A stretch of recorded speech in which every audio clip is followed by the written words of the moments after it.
Okay, hello, chat friends. Sorry, I had some troubles with the sound.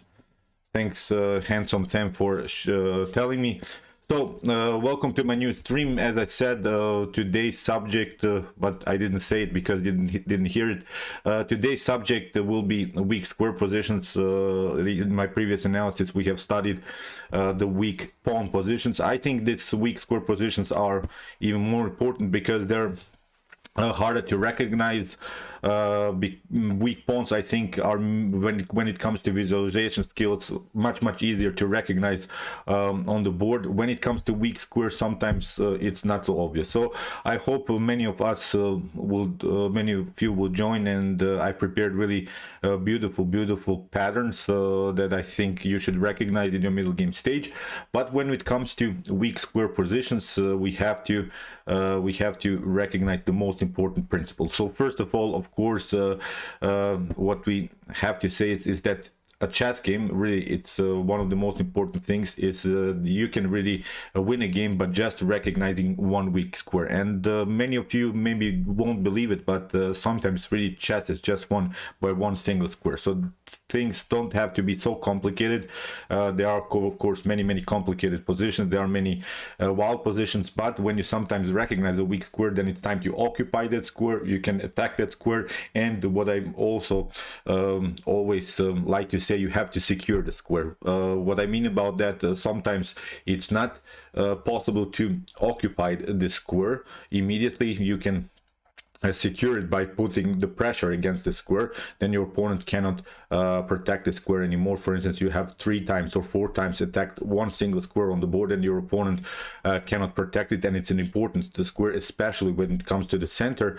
So the centralized square is, of course, the most important, one of the most important positions that you have to recognize. So that's why when you create weaknesses in the position, then it's much easier than to play. So what's also important to recognize when we have weak square positions is to recognize the protectors of the squares. There are maybe some pieces that are protecting the square, for instance, a bishop, a knight. Then we want to get rid of this key defenders. For instance, the bishop is defending a d5 square, which is very weak. Then, of course, we want to get rid of this bishop because we want to occupy the square. So key protectors and weak squares are our main subject. So when your opponent sometimes is protecting this square, also very important to recognize when your opponent is protecting the square, maybe with the pawn, then again the dynamic of the game can change. I will explain, of course, in some very important examples what I mean about it. But when your opponent is trying to secure one square,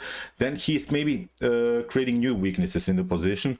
That's also very important to recognize. Maybe he can protect that square, but your game then changes into new stuff, into new weaknesses. So that's why maybe he can protect this one, but he creates new impossible to defend positions. So let's check out now first example, if you agree. So here it's a position. Maybe some of you can first of all say what is now the weakness in this position. What would be the weak square in this position? So there are many of these weaknesses, but what would be, I think, the key weakness in here in black's position? So maybe you can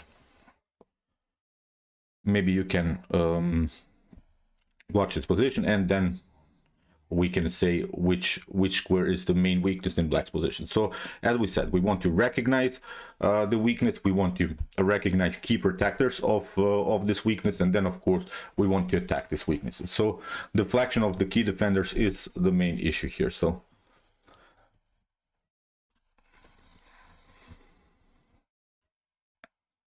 okay, maybe let's just recognize the main weakness here. So there are many weaknesses. We can see e6, f7, g6, h5 would be sort of a weakness. So really, so what would be now the main weakness?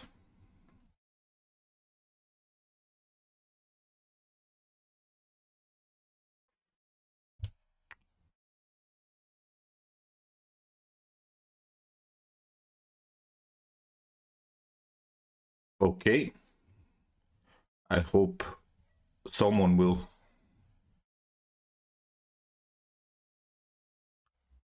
Okay, in this first example, the main weakness is the weak square f7, and there are now many ways how to attack this weakness, but the main defender of the f7 is actually not so easy to see, because yeah, thank you, Marek, and thank you, Calcifier. Okay, the key defender of this f7 square is the knight on f6, actually, because it protects a potential queen to h5 move. So how could we now get rid of this knight from this protection of this square from this protection of the square h5? So maybe you can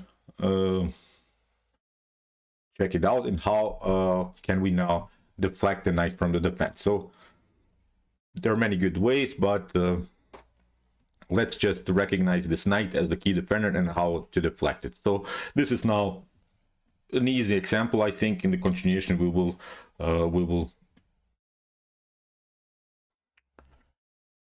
have even more complex ideas. So how to deflect now this knight from the square h5? So we want to attack the f7, which is now the weakness. We want to include the queen. So how can we now deflect the knight?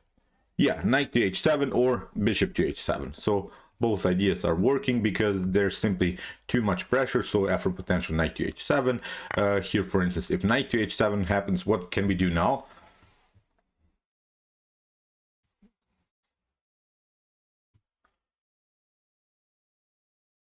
Okay, what can we do now?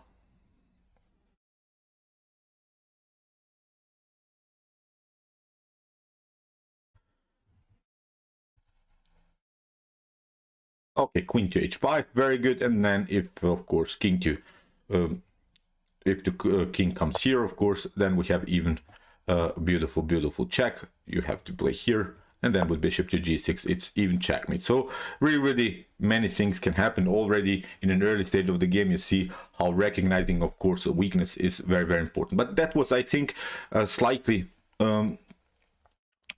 that was the slight, I think, an easy example. Let's see now this example, and it's a brilliant gameplay by Anatoly Karpov against Vladimir Hort.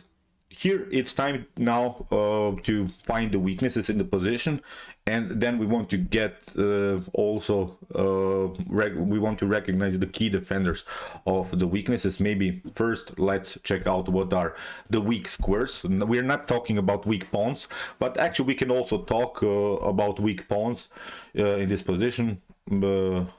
It's of course not wrong when we talk about everything, but as I said, today's main subject will be weak squares. So what are here weak squares in Black's camp? So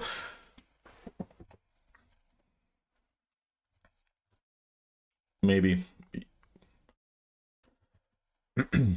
maybe you can first recognize the weak squares, and then we want to battle for the square. So we're playing, of course, with white, and we want to have here beautiful opportunities. Okay. E5 square is target square. Very good, handsome. Thank you. Also, if maybe an E5, yeah, E5 is square. I would also say that the C5 square is a weakness, because this is also sort of a square that's very hard to defend. You would be forced to play something like b6 here from Black's perspective, and if you play b6, then we would have sort of a weakness on c6. So even some maneuvers maybe as a long term could work, knight to a4, knight to c5. But okay, e5 we can agree is the main weakness, and here someone has written e6 as a pawn weakness. So in our previous video we have talked about pawn weaknesses. Now we see that are basically the clear targets: c5, e5, and e6.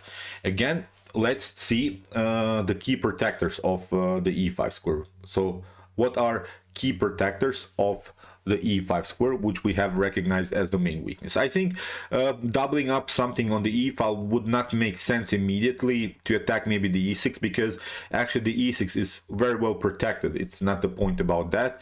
Because the bishop is protecting this, it's very hard to attack it. But when it comes to square weaknesses, what would be what are now the key defenders of the square? So let's recognize them.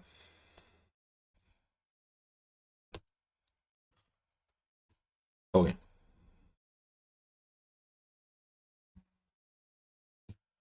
So we have now a clear target. It's the weak e5 square. Yeah, the d6 bishop, very good. Yeah, the d6 bishop is actually the key protector of the e5 square. And also I would say also the knight on c6 is also the key protector, and also the queen is here protecting this square. So these are knight b5. Okay, very good, could be a possibility. I could also say bishop to b5. Bishop to b5 to maybe get rid of the knight, which is protecting the e5 square. But actually, there is even a much better move that forces many things, because let's search also for a third solution here, and that's exactly even the suggested move. So let's search for a new opportunity. Knight to b5, perfectly fine. It of course makes this bishop retreat after knight to b5, maybe something like bishop to e7, then maybe knight to e5, knight to e5. Then you have to play something like d takes e5, and you see after maybe a6, the bishop, the knight could be kicked away, and then maybe the bishop can battle again. But there is maybe a new way how to, instead of this knight to b5 or bishop to b5, let's search for maybe a new opportunity. I'm showing you this this example because I want you sometimes to recognize even some wilder ideas in chess, not maybe the most common that we sometimes you don't have to be on the attacking side all the time. Sometimes you can also play a slightly weird move, sort of.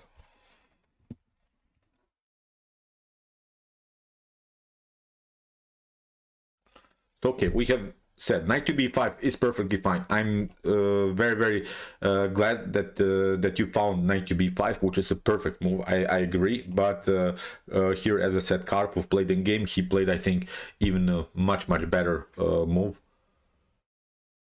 Bishop takes f6. Yeah, bishop takes f6 is quite a problem, because rook to f6 could happen, and I think even g takes f6 is working here. What do you think?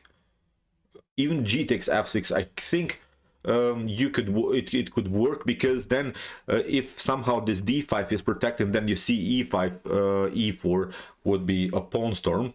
So I think g takes f6 is working perfectly fine here. So instead of this move knight to e2, knight to e2 was also such a suggestion. Okay, it's a long run. You would have to play something like knight to e2, knight to f4, if possible, then knight to d3, knight to e5. But that's exactly not quite the run that you want to make. So there is really a brilliant move.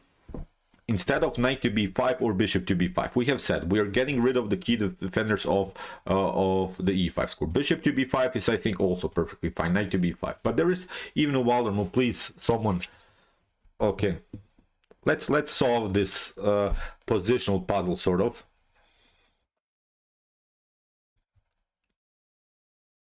Okay.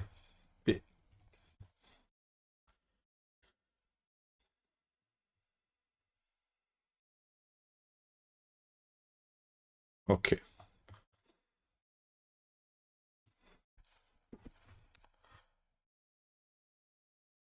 Let's try something else. I don't like so much b5, queen a5, queen a4, you mean? Yeah, then you get in front of the bishop.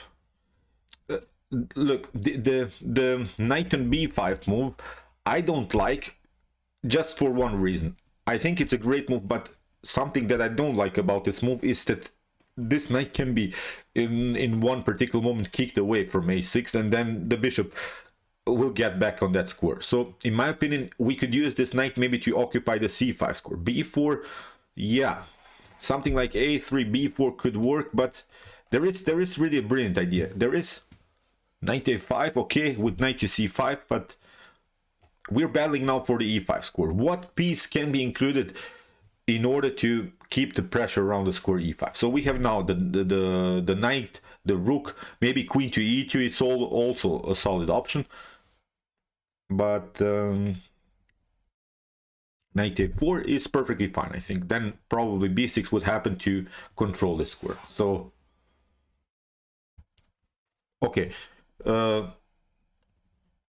should I say about? Yeah, that's great. That's great. Piyush Sharma, thank you for bishop h4. Sometimes a retreating move is actually the best move. Bishop to h4, bishop to g3. Yeah, very good. Very good. Thank you.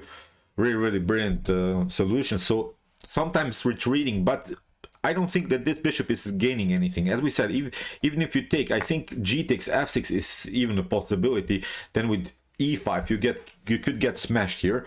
So that's why with bishop to h4, really, really brilliant idea. Now we have a further control of the e5, queen to e2. We're controlling now the square in a really, really good way. Do you agree? Is this now better than maybe knight to b5 or bishop to b5?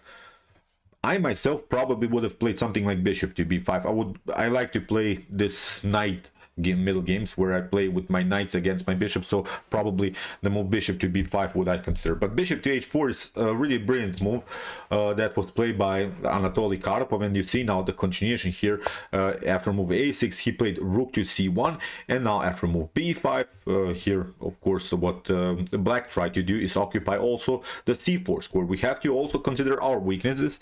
The c4, also in some occasions our e4 square can be vulnerable, so really many problems could happen here. So after move bishop to b1, now bishop to f4 was played. Yeah, very good, Piyush. Thank you for your solution, and I'm watching, of course, your comments. Thank you for solving this, because sometimes it's really hard to find retreating moves. So we always consider, oh, what's the next attacking move? How should we attack? Can we create simple threats? How to break through? But the retreating moves really hard to find. Even Magnus Carlsen had some problems, if you're familiar with his match game against Jan Nepomniachtchi in the World Chess Championship match, where he could have find this retreating move, but he didn't find, and that was actually quite stunning, because of course that was the only way to prolong the game. Then of course Nepo made also some inaccuracies, mistakes, allowed Magnus to come back into the game. But as I said, retreating moves have sort of a psychological thing in chess. You don't recognize them, you don't even consider them. That's why this Karpov idea, bishop to h4, is, I think, really beautiful. So here he tried now bishop to g3. Of course you cannot take the rook, and you see now after bishop to g3, h takes g3. Okay, we have double pawns, but now there is not a good way anymore to protect the e5 square. In the continuation, something like queen to b6 was played, and okay, now he played knight to e2. You see knight to f4, knight to d3. We can even use some maneuvers and occupy the e5 square further. So here rook to e8 was played. You see knight to f4, and here black tried some tactics, but actually these tactics are not working, because here queen to d4, knight to d4, here e5 was played, knight to e6. I just wanted to show you in a fast way what's happening. And now after rook to e5, we have a new position where black is left with an isolated pawn, and the evaluation is here +1 and something for white. White is a clear target, has now a weak pawn. As I said, weak squares can always transpose into weak pawn's position. Now when black has here an isolated pawn, of course the main idea is to continue the pressure, and here it's a really comfortable game. Anatoly Karpov won it. Yeah, and I hope you realize. So let's go back. This move bishop to h4 is actually quite logical when you think about it harder, because we have recognized the weakness e5, and now we're just including more pressure around the square. So really brilliant stuff. So as I said, I'm repeating myself a little bit, sorry, but knight to b5 can always be kicked away with the move a6. This bishop to h4 idea cannot be prevented. You cannot play counterplay this idea. So that's why it's, I think, really beautiful move by the top grandmaster Anatoly Karpov. So let's see now another Anatoly Karpov game. Really brilliant stuff. So here it's a game played by Karpov, again Lev Polgaevsky. Again, let's recognize the weaknesses. So there are now many weaknesses. There are plenty of weaknesses here in black's position. So first, again, we want to recognize them. We want to say what are the weaknesses. First, when we watch this position, sometimes we don't know what to do, but watching weak squares is actually quite fun, because it's easy and you can recognize them. But when you recognize them, then you will find really beautiful tactical ideas. Then you spread your wings, sort of, in chess. I like to call it spread your wings, because when you recognize weaknesses, then you're feeling good. You finally feel that you could actually attack something. You feel really, really comfortable in your position, and that's exactly how chess should be played. You should really feel comfortable in your positions. That's, I think, the most important thing. So now with the move knight to e5, that was the last move by Lev Polagaevsky. Let's again recognize just the weaknesses. So I'll follow, of course, your comments, and we can then discuss them. So it's not so easy to play this position. The engine, for instance, gives you equal chances for both sides. So that's why I really loved here the complication ideas by Anatoly Karpov. Anatoly Karpov, really a brilliant positional player, and especially when it comes to these types of structures, these types of positions. So let's see now again the weakness. Yeah, d5 always, it's sort of a, yeah, first glance b6. Yeah, very good. So you have recognized b6 and the d5. I think too that these two squares are the main weaknesses. And as I said, when we find weaknesses, we have to recognize the protectors of the weaknesses, and then attack, occupy, or secure the weakness. So these three things are very, very important. Key protectors, get rid of them. So let's see now what are. I would also say that maybe the f5 square would be weakness, but we can always say that this square can be kicked away with the potential g6 move. So we are always basically searching for the squares that cannot be when you put your pieces there on that square, these pieces cannot be attacked anymore by pawns. So that's why f5, okay, maybe now temporarily it's a weakness, but here with the move g6, always this piece can be kicked away. So let's get rid of this f5. We are considering now these two weaknesses, so the d5 and the b6 as the main strategical target. So we have now our targets, and now let's try to win this game. So, oh, my brother is here. Hello. Okay, we have d5 and b6, and we're searching now for key protectors of the b6. Which is the protector of the b6 square? Let's answer this question. We have time because maybe this would be sort of a game that's played in classical time format chess. So we're sitting here and we're considering his position maybe for 15-20 moves, because it's now very important to find the best next move. So okay, what is the protector of the c7, and what are the protectors of the d5 square?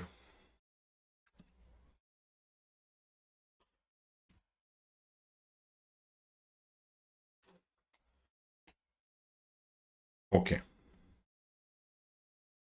b6, I think we can secure. As I said, we should occupy this square, but we don't have to occupy it. We can really secure it. So we can take over here. Nothing then can be, yeah, only queen is protecting b6, so actually it's not quite a defendable square here, so that's why we should target it further. So let's find now the best next move. So here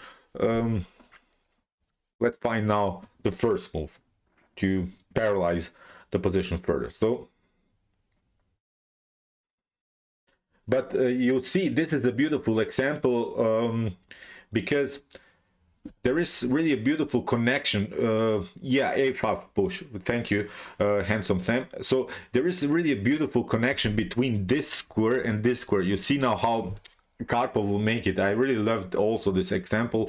So here a5, he pushed, of course, he secured the b6.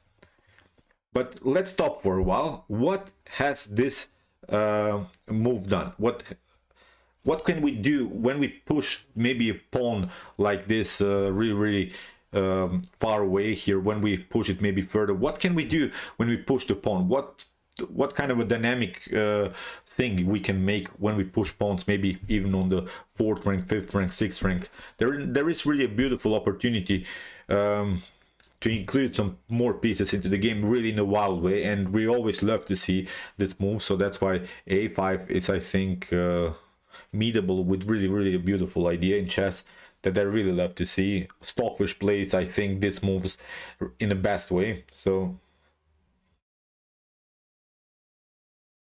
okay, let's see. Rook clicked. Yeah, thank you, Jonathan. Thank you, Jonathan, for your answer. Yeah, rook lift. I really love to see in chess when a pawn is pushed far away, so then you get the rook lift behind. And you see now the rook on a4 can be included maybe here on d4, where we're protecting what? Where when we are pressing which square? Yeah, rook a4 idea. So very good, very good. I like really your answers today. Really brilliant class we have here. So rook to a4, then we can push it to d4. From d4, rook, queen and rook battery are controlling d5, and we have target this weakness already. So now you see how the a5 and b6 weakness are now connectable with our d5. Really, really brilliant stuff, I think. So yeah, this is also very good what Piyush Sharma said. Knight to a4, knight to b6 is also an opportunity. Nothing wrong with this move. I like it. But from this square, of course, we're also controlling the d5 square. Very good. I like it. It's playable. Perfectly fine. Okay, here Lev Polagaevsky played rook to e8. We had now bishop to b6.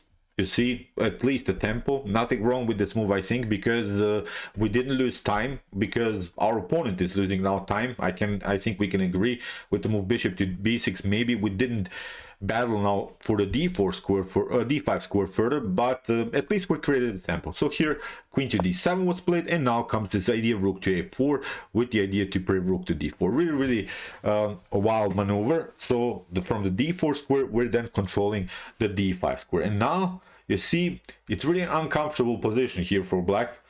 I really love this example. Although again, don't worry so much about tangents. The tangent gives here equal chances for both sides. Nothing wrong also with white's or black's position here. But I really appreciate here Karpov's ideas to continue simply the pressure around the square d5. Do you agree?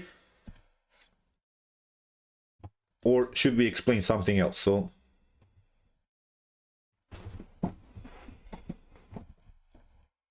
Okay, here in the continuation now, rook from a to c8 was played. Now comes this idea, rook to d4. Look at this setup now by white. What is in white position now a weakness? So what should you consider here as a weakness for white? Where has white weak squares? Let's see our weaknesses now in the position. So what are the weak squares in white's position? So let's consider them too. So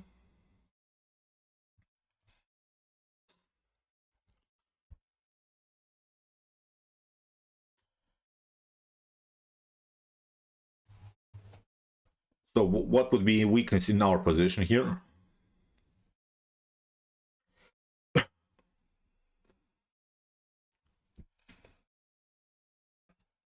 Okay, what is a weakness here in white's camp? I think when it comes to weak pawns, we can agree that maybe the e4 is a long-term weakness, because it's an isolated pawn, and when something gets cleared, then of course we could have this isolated pawn as a weakness. Someone said knight c4.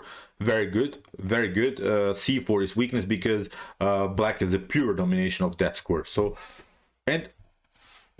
and g4, very good, Sagar. Thank you, Sagar, for your answer. So also the g4 square. But as I said, when we evaluate these weaknesses, when we think about them harder, always consider, are these weaknesses protectable with pawns, so not with pieces? So you see, when the bishop gets on c4, or maybe when the bishop gets on g4, or maybe the knight, it doesn't matter. These pieces can always be kicked away with b3 and also with h3. Maybe h3 is risky because you could face some tactical shots with bishop to h3, then queen to h3 and similar stuff. But at least these weaknesses can be kicked away. So at least it's not so dangerous, I think, when your opponent is occupied. On the other hand, as we said, we have targeted the d5, we have also the b6, we have also said f5 in some occasions, but let's remove this f5. d5 and b6 are some squares that cannot be protected by pawns, so that's why they're huge weaknesses in black's position. So here after rook to d4, queen to c6 was played, continue the pressure simply against the weakness, and here rook to d2. We had now bishop to b3, which was, I think, a slightly risky choice. Probably here Polugevsky tried maybe to play finally the move d5 in some occasions, because the bishop was very dangerous here. After c takes b3, now we had knight to d7, and now bishop to g1 here by Karpov. So he retreated, of course he didn't want to lose some pawns, but still I think we can agree here that nothing dramatically has changed. So do you agree? So again, we are controlling the b6, again we're controlling the d5. This trade of pieces didn't help out here black, I think. So still we have a beautiful protection of everything. Now knight to d5 will happen. You see bishop is very good controlling both diagonals here. So I don't think that, as I said, black gained so much. So okay, here bishop to g5 was played, which was now a tactical shot idea, but here Karpov played, of course, rook to d6. We had a couple of trades, and what Polugevsky went for is, of course, some trades where he took 2 rooks for the queen, but he lost now his d6 pawn, and really I wanted to stop here because it's not the point. Of course, we have now again knight to d5 as a clear target. We can kill away the bishop with g3, we can play bishop to d4. So here the evaluation is plus 1.5 for white. White won the game. That was not the point. It was very important to recognize the weaknesses, and you see black fall apart here. Black really didn't know what to do, went to wild tactical line, and these are really the legends of the sport. Lev Polugevsky, really a respected master from the last century. Anatoly Karpov, I really don't want to talk so much about Karpov because we know how strong he was. So really impressive stuff. You see this positions will happen to you many times for sure, but sometimes we overcalculate everything. We were trying like, oh, what happens if that happens, what happens if that happens, then what happens if that happens. I cannot see till the end, I cannot watch this, I cannot see this, what should I do? I start to sweat, I'm low on clock, you know. Then you think about really stupid things in chess where you should have just watched maybe for a weak square. Do you agree or do you not? So as I said, it's sometimes we make ourselves life too complicated sometimes in chess, so that's why weak squares. So let's see now this beautiful example, and I really loved this example. It's one of the best examples that I found about weak square position. So I think we can agree that the d5 square is a weakness, but what is the problem? What is here the main issue? So d5 is the main weakness, and the problem is now we don't have anymore the control of the d5. So we have lost it because there are good protectors, the e6, the knight on f6, and also the rook is preparing here d5. So what's the main issue here? What is white's problem? So let's take time here, and it's very important. This is a very important strategical pattern that you should recognize. So let's, as I said, d5 is the weakness. What is now our main issue? What's the problem in this position? Let's talk about problems here. What's the main issue? And it's a huge issue, because if you don't solve the issue, you will get smashed. That's the beauty of this position. So if you don't solve it, resign the game. So let's solve the positional problem.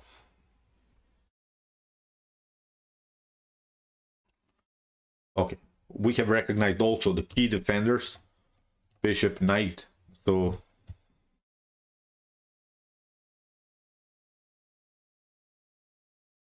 yeah, black tries to break with d5. So really it's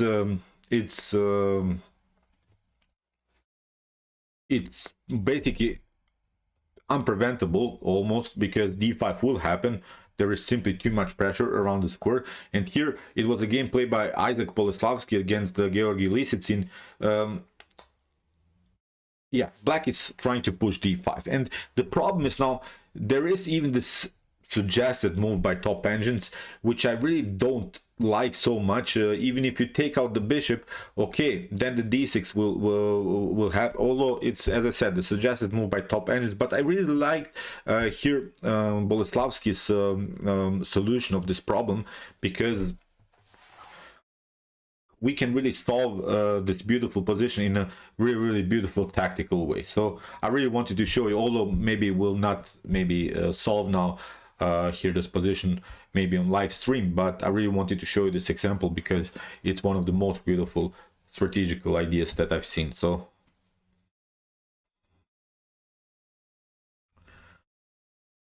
okay, can we fight for the d5 square further? How can we fight for it? So we could maybe try knight to c3. Let's try this one. Then maybe black retreats here. But the problem is now is that even if we try to occupy the square, then probably bishop to b5, e takes d5, and then the queen retreats. Suddenly there is not a weakness anymore. You see, although you will probably push some pawns here, but the bishop is not so good. It's only here aiming to this side of the board. Probably a slightly better position maybe here for white. But someone has written in, yeah, c4, very good. c4 is really beautiful move, because here Isaac Boleslavsky recognized that he could get rid of both of these defenders of the d5 square. So with the move c4, it's obviously you have to give up your bishop, but how can we secure this other defender? Knight on f6. The knight on f6 is the other defender. How can we paralyze the knight? With which move we can do that? So how can we secure the knight as the protector? How can we attack it? So what would be then one of the moves? So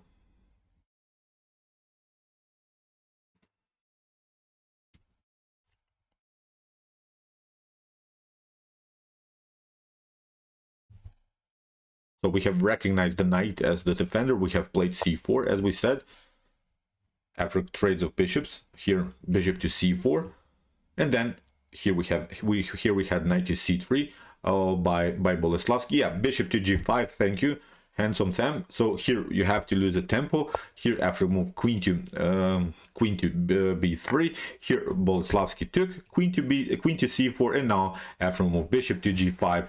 It's a beautiful position where you have to give up the knight now. And here after bishop to f6 or queen to f6, we have occupied the weak d5 square. And this position is really this bad bishop position, and where we have this octopus knight. We have this octopus knight on d5 that cannot be kicked away by any minor piece anymore. The bishop cannot attack, of course, the knight on d5. This is simply the best piece now on the board. Although black is even a pawn up, but it doesn't matter. It's a backward pawn, it's a weakness. The bishop on f8 cannot be included into the game. You have to lose many tempi just maybe to include the bishop on h6. But even if the bishop comes on h6, it will only attack here this diagonal, maybe on c1. What we have to do is, of course, get rid of these weaknesses, and then this knight is much better. So it was, I think, such a beautiful tactical idea here to get this centralized knight on d5.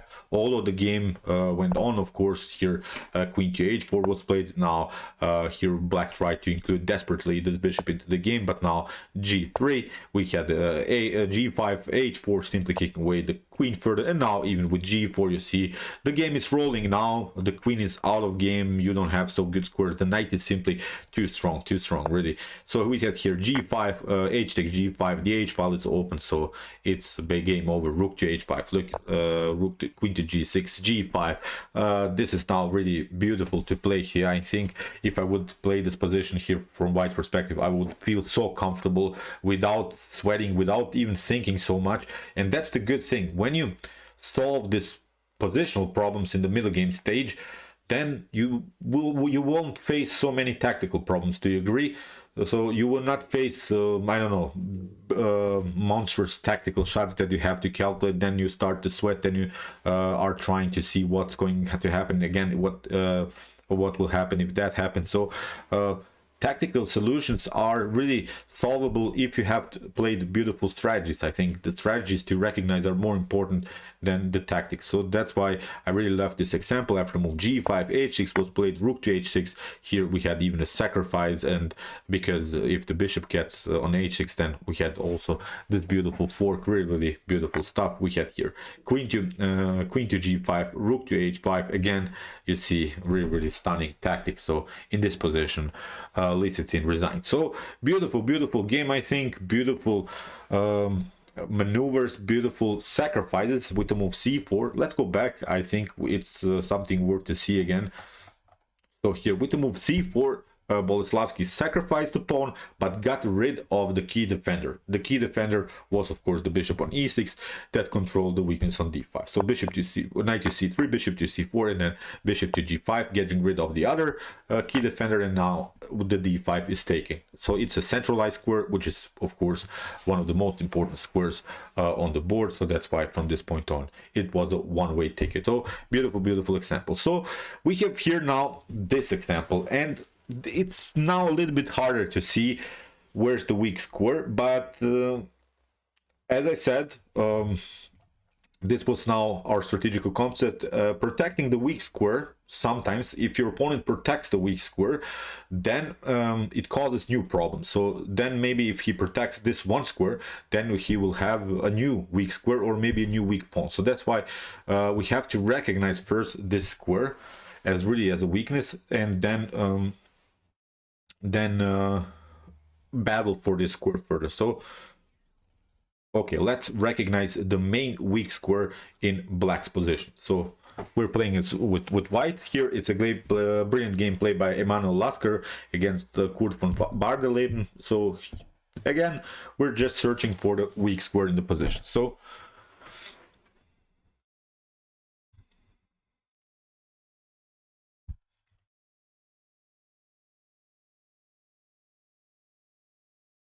okay, what's the weakness here in black's camp?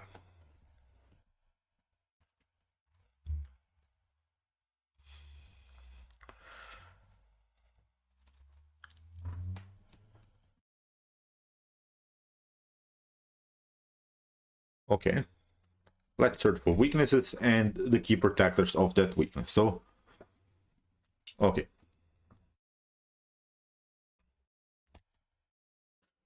where's this weak square? e6 is not a weak square because it's protected by this pawn. So it's not a weak square. Yeah. Okay, d5, e6, f7. Okay, there is this long diagonal, which is of course attackable, and the problem is, I think, here for black, that black allowed here too much space for white. So you see, white is here, beautiful space advantage, and when you don't want to tolerate, of course, this space advantage, then you have to battle for it. So you have to play something like d6. But when d6 happened, let's see, d6, then e takes d6, something like that. Then of course queen to d6, queen takes d6, and here e takes d6. You see, again, we have the d5 as a weakness. So that's why I would here consider this move, this square d5, as now the main issue. Because even if you protect it with e6, what happens now? What is now a weak square? So even if you protect it, what becomes now a huge weakness?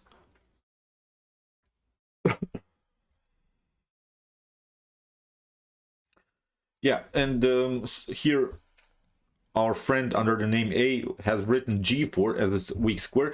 It is maybe a weak square, but it's on our side of the board. We're watching basically the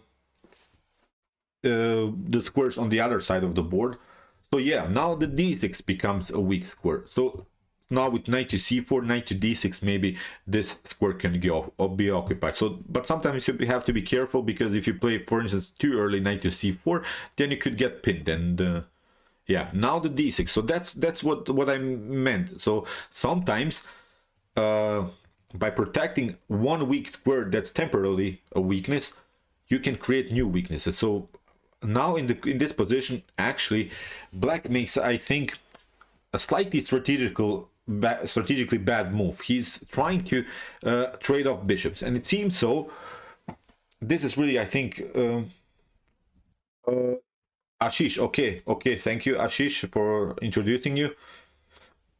Okay. The problem, I think, here in this position, Kurt von Bardeleben played knight to d8, and he hoped for that he could trade off bishops. And it's sometimes a logical idea, because you don't want to tolerate this light square bishop. This light square bishop is really a monstrous bishop. But actually, you have done, I think, a little bit of a favor here for white, because as we said, we are battling for the d5 square, and practically the only piece that is defending the d5 square is the bishop. So basically we got rid of the key defender ourselves. So here I think black allowed white to trade off the key defender of the board. So there is not a good protection anymore of this square. So that's why here in the continuation you see rook to d1. Here black tried bishop to g2, but after king to g2, rook to d1, I think, was very important, because this move is also controlling the d5 square. So now knight to c4, maybe knight to e3, and then here knight to d5 could happen. So you see many maneuvers, and again I'm pointing out there is not a good way to protect the d5. Again I'm pointing out e6 will be met with knight to c4, knight to d6. So really brilliant stuff, I think, brilliant positional stuff. Although black is here a slightly dominant position. Black is here 2 versus 1 in the center of the board. So black is 2 pawns against 1 pawn. But that's I think, a beautiful example how a space advantage can cause your opponent many problems, because 1 pawn here in the center of the board is basically holding these 2 pawns together. So that's, I think, the beauty when you create spaces. And you see now, this is really not a good position anymore for black. So now, as I said, knight to c4, knight to e3, something like that. You don't have to play it maybe immediately, but also queen to d5 is here a threat, because you don't have the rook connection. So really beautiful position. Do you agree? I think we can agree that the d5 is really a long-term weakness, although it can be e6 with e6 protected, but then d6 is really weird square. So here black tried knight to e6, here knight to b3 was played, here rook to d8, queen to d5, here simply building this pressure around the square d5. Really brilliant stuff. Now queen to f3. So you see here Emanuel Lasker, really one of the best players in chess history, didn't play, I think, such a complicated game. He played really around just 1 square, simplified the game till the end, went into favorable middle game, went for weak square position. So here knight to g7 was played, a4, controlling further the position. Here even h4 is possible because the center is blocked. Now we have a5. You see bishop to b4. I really don't want to complicate now things by explaining every move. That's not the point. We're not studying here some tactics, what happens if that happens. I'm pointing out how easy it is to play when you find weak square positions, when you find yourself good strategies, when you recognize them, and when you occupy them. Now again, the d5 is a huge problem. Queen to c4, we had c3, here rook to c8, now knight to a1. Here you see white is holding this position. White hopes that black takes here, then rook to d5, and the position hasn't improved for black. Then you have to protect it in a weird way with rook to c7. Then you see we have then a weak pawn position. So you see the tension is still on the board. Really brilliant stuff. So we had here knight to e8. Now this other knight on e3 comes again. Just the battle for the d5 square. So I think it's a beautiful position. So knight to c7, queen to f3, and now black has probably enough. He said to himself, I really am sick of this position. I'm trading off this damn queens off the board, and now after king to f3, again the position has not improved. So that's the beauty of battling for 1 square. I hope we can agree. So Talk to me, guys.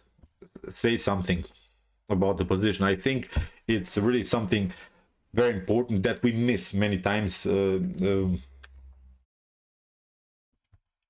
So again, knight to d5 will happen. You see d7 is basically unprotectable. King to f7 now. d7 fell apart, and here bishop to c5, here bishop to b6. Really, really beautiful, beautiful game. So as I said, nothing special maybe. Nothing special. Maybe this wasn't a Mikhail Tal game. I don't know. This wasn't the Rashid Nejmedinov. This wasn't maybe Danil Dubov game. But this is how chess is played. If you don't recognize the weakness, you will not win games very, very easily. So here, let's see now another example. And this was, sorry, let's flip the board. There is many times this, yeah, a game on d6, yeah, very, very, the position became a weak pawn position out of the weak square position. That's something I think we have to recognize here. Here, the problem of this position is this structure in the center, this Stonewall setup. This is not exactly a Stonewall setup, but I wanted to always for you to recognize when your opponent is building these pawns into this zigzag system, where he's placing c4, c4, d3, e4, or from black's perspective, if you play something like e5, d6, and then c5, obviously this d4 is a huge positional problem. But you see how black's position is much, much healthier, because his outposted knight, the potential outposted knight on d5, which could be maybe a weakness here in black's camp, can be always kicked away with the e6. So you still can always kick away this knight from d5. On the other hand, if we occupy the weak square on d4, it cannot be kicked away anymore by some pawn movements, because let me see what you have written. Yeah, d7 weakness. Yeah, very good, very well said. Ashish, very well said. So in both both of these pawns were basically paralyzed because of the space advantage that white has built in our previous example, of course. So when you face this Stonewall setup, again we're asking ourselves the question: what pieces can be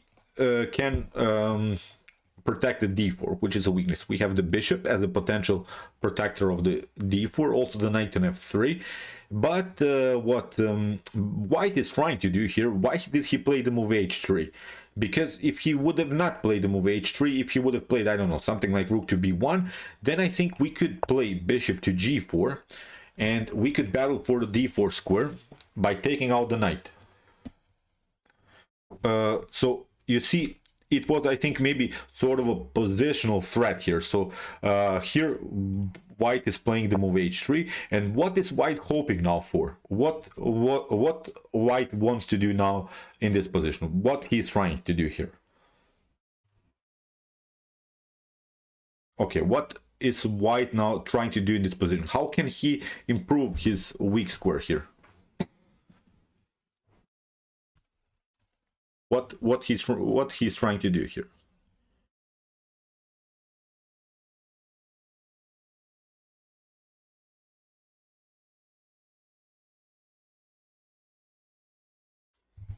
Okay, he played h3, but what is white trying to do now?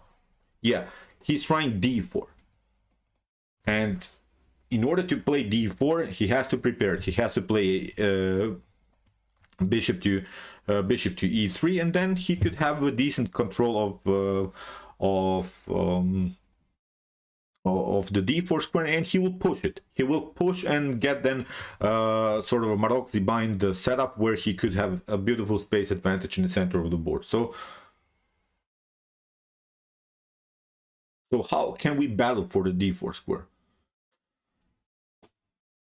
How can we battle for it? So it's again a weird move, but it's, I think, necessary, and I played several times these positions, and I had really good success, because it's, in my opinion, not the best of positions that white can search. So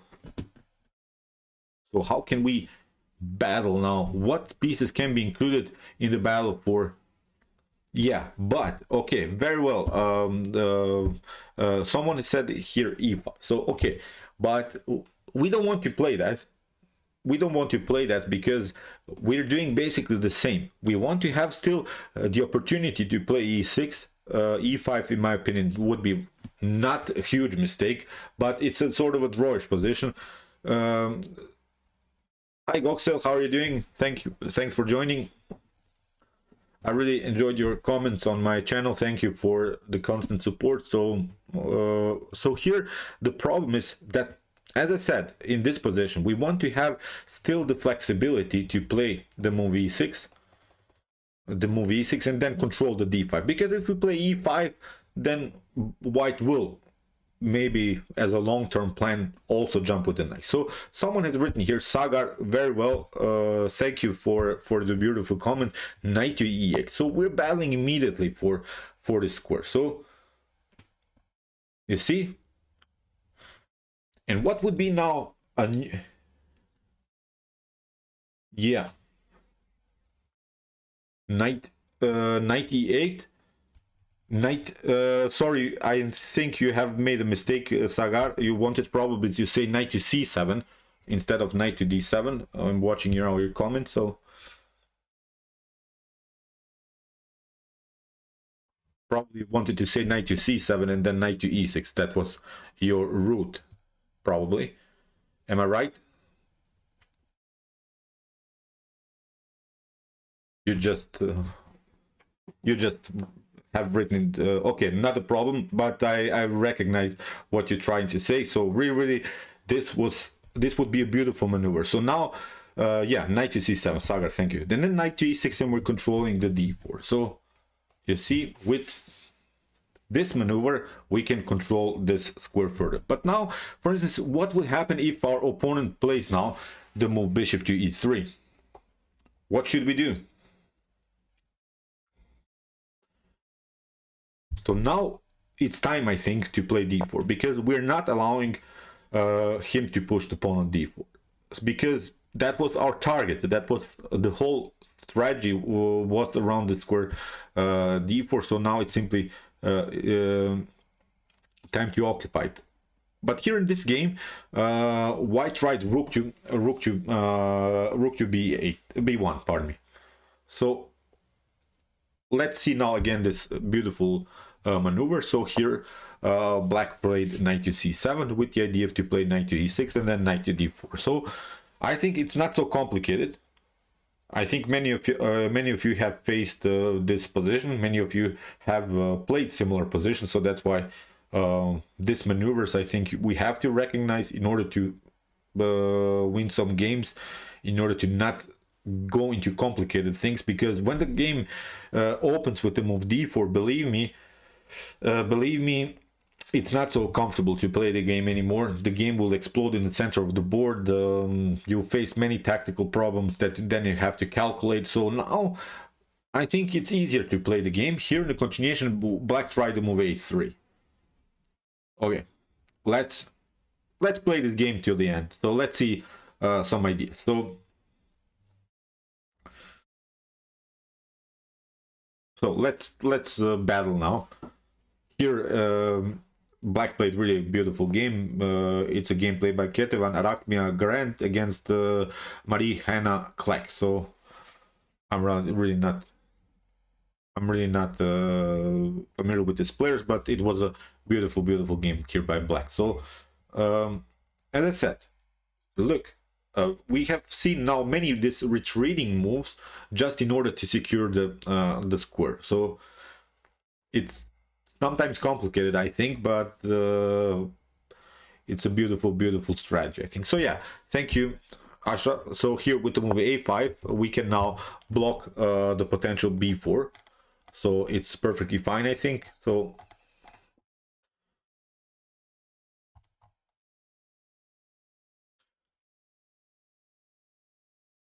yeah, a5 is controlling here the b4. So we're not allowing him to expand here. So we're controlling now the whole dark square complex all over the board. We're controlling every dark square basically now all over the board, so it's a beautiful position. Although the engine gives you only a slight advantage for black, but of course it cannot be even better for you because this is still a close position. Many pieces are on the board, nothing was traded off. But when it comes to strategies, we're better here, where we are dominating all over the board. So maybe we'll not win the game immediately, but we're feeling comfortable. And I think here it's a move 10 in the opening stage. When we have maybe such a beautiful position in move 10, it's of course perfectly fine. We can play the game. So here in the continuation, we have now knight to d5. And what can we do? We can of course play e6, but and we can play knight to e6. What is in your opinion a better move, knight to e6 or e6, kicking away the knight? Let's think a little bit out of the box. So what would you play here, knight to e6 or e6? And let's explain both of these moves, why this one would be better. So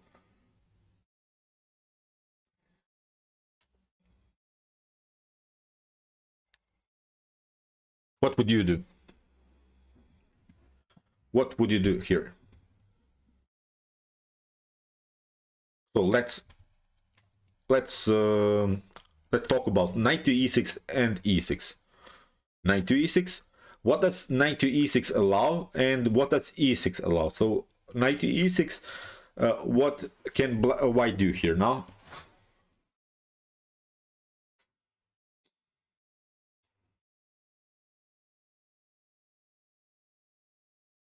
What can... Yeah, it's really difficult to decide, but that's why I think this is a very, very important example now. It's very, very important. With Forsyth said we have maybe here e6, pardon me, knight to e6, then with the opportunity to play e6. So with knight to e6, yeah, after later knight to d4, yeah. Okay, very good, very good. So yeah, it's fixed d4 mostly. Yeah, here Goxel says e6. What I, after move knight to d5, what I don't like about the move e6, and there is not really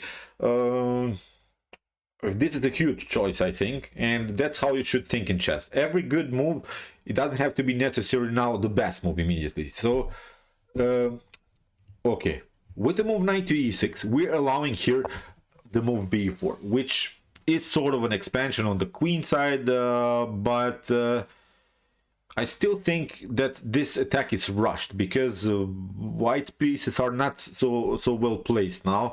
And what I don't like about the move e6 is actually that you allow your opponent to take out here knight to c7, then queen to c7, then he got rid of the knight that was bad anyway. So okay, we have still beautiful control of the d4 square, but I really don't like that he got away with murder, sort of. He placed the knight on the d5, and this knight will not stay there forever. So as here Willie said, this knight will be kicked away from the square d5 with the move e6. So we don't have to rush. You know, we'll play knight to d4, and then we'll ask him the question, where are you going to go with your knight? We're playing on e6, you have played the knight on d5, what you're gonna do now, you know? So the knight is a little bit misplaced on d5, because in the beginning, as I said, we have not pushed the pawn on e5.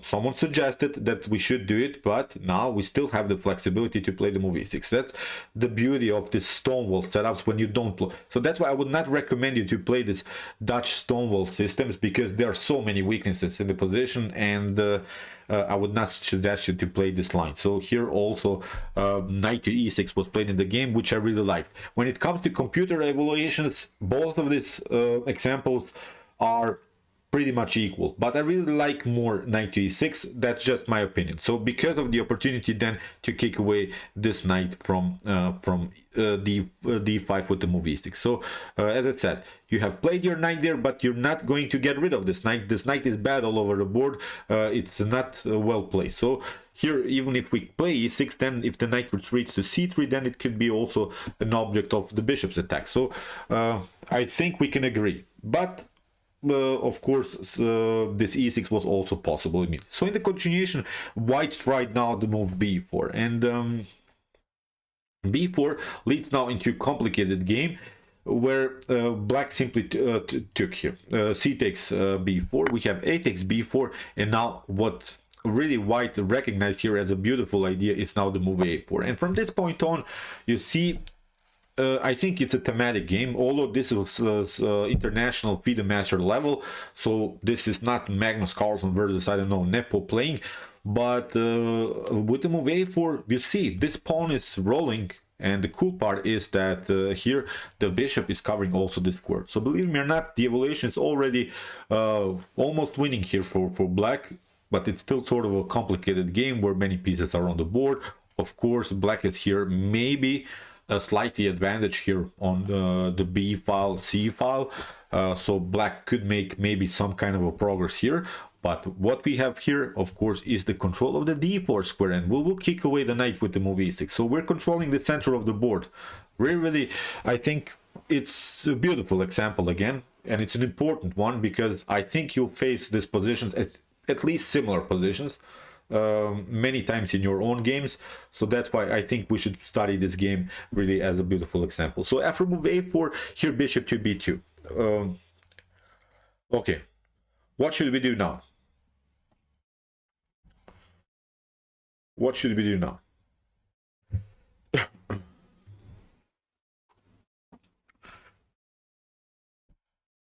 Okay, let's see now. Let's see now our continuation. So again, what is white trying to do? What is white trying to do?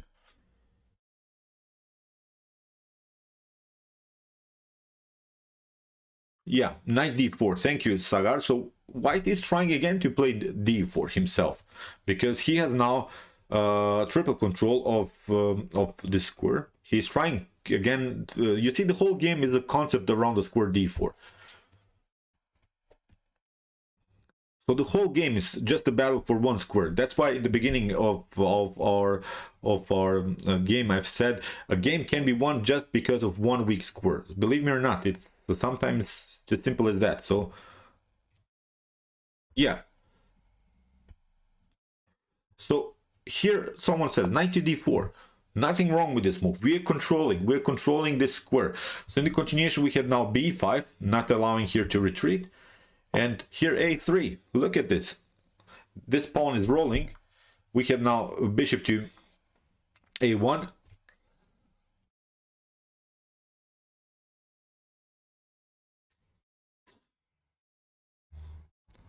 Okay. What now? What now?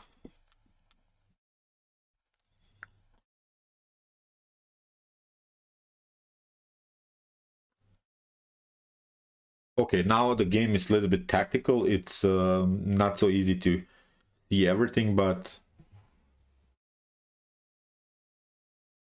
okay, here white played really a beautiful move, knight to f3. After bishop to f3, knight to d4 again. So you see, nothing grammatically has changed. We had now bishop to g4, and now what should we do now? What's now the best continuation? So at least we have many good moves, but let's stuck to our theme today. Let's talk about this thematic stuff of this video. So what would be now? Okay, a2 is always a possibility because the rook gets in front of the bishop, and some weird things could probably happen with some beautiful tactics. But let's stuck to our theme now. I really wanted to play now this very important move. That was always an opportunity. At least now it's simply time to play this move. As I said, there are maybe even better moves when it comes to computer evaluations, but I really love now this move that black played, because here with this move black showed a pure domination of the position. Yeah, thank you, Sagar, again. We have now e6, and you see now, as I said, this is not the best suggested move, but still every move is basically now good for black. The evaluation is about +2 for black, so it's not a problem here to play the position. Yeah, e6, that was our main theme, I think, because as we said in the beginning of this subject, black will not stay with this knight div forever. So black will not stay with this knight div forever, so we can always kick it away. And of course, white can also get rid of the knight on d4, but with bishop to d4, a2, a1, we have a promotion. So you see how things can get weird when you don't protect one square. So we have now knight to c3. We have now h5, kicking away the bishop, and bishop to e2, and now finally a2. Here, rook to b4 was played. We have rook to a3, rook to a4, and let's see now the best continuation. Okay. Black wants to, pardon me, white wants to simplify the game. So let's find now a beautiful tactic.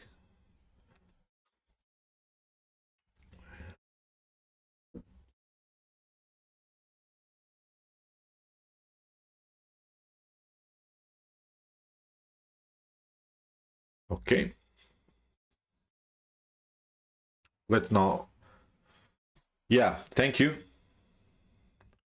Thank you for your answer. So very good. Rook takes c3 was now the beautiful tactical shot. We had bishop to c3, now knight takes e2, we had the queen takes e2, and now bishop to c3, rook takes a2, but now with e5, what have we gained here? Where did we win the battle? Around which square?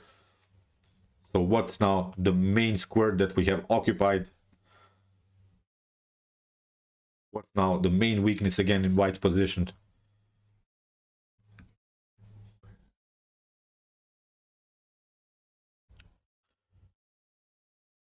So what's now again the weakness?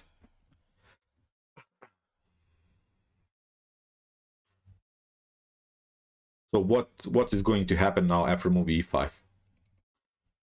Yeah, d4. Very good, Willie. Thank you, Piyush. Thank you guys for the answer. So you see now again the d4. It's really beautiful that the game almost ended again just in the battle for the square, because now you see bishop to d4 will happen. Then we can also play something like b6 and then bishop to c5. So connect basically everything. Have a nice grip on dark squares, but still with the bishop on this diagonal, this is a very bad position for white. We have a bishop pair against the rook, and the evaluation here is +3. So I'm again not showing you now the whole game. Of course, there were some other possibilities. Believe me, of course, there are always better tactics, worse tactics, but sometimes we don't have to see, of course, the best stockfish move. We have to recognize the strategy. We have to recognize what's going on the board. When you recognize what's going on the board, then you will find the tactics for sure. So that's the beauty of strategical play. So let's see now this example. Here in the last move, this is really a thematic example that many weak players, I think, do. So we have here a brilliant gameplay by Aron Nimzovic here with the white pieces. So again, let's target the weak square.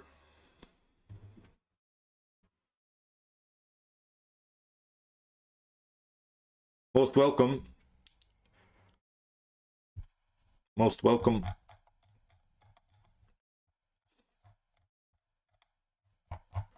Thank you guys for the support. I think we had really so far a really beautiful lesson. I really enjoyed now our lesson today. It's brilliant how you have participated. So now with the move f6, many times these things happen, and yeah, e6 is obvious weakness.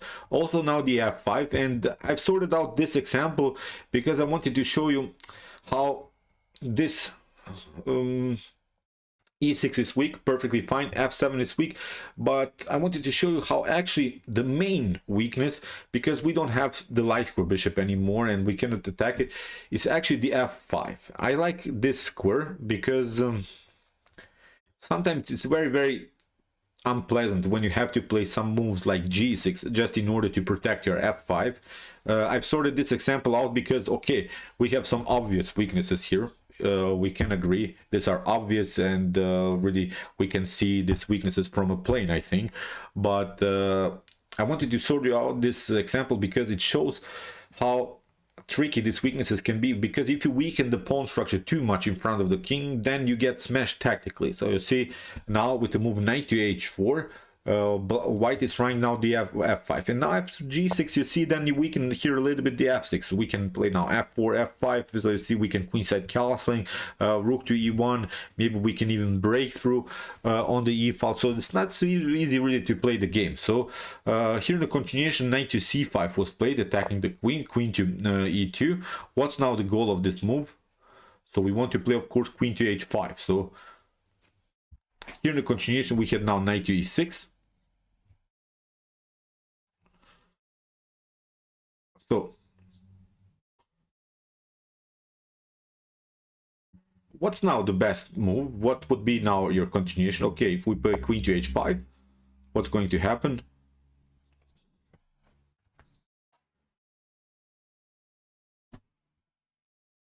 Is this good now? If we play queen to h5 immediately?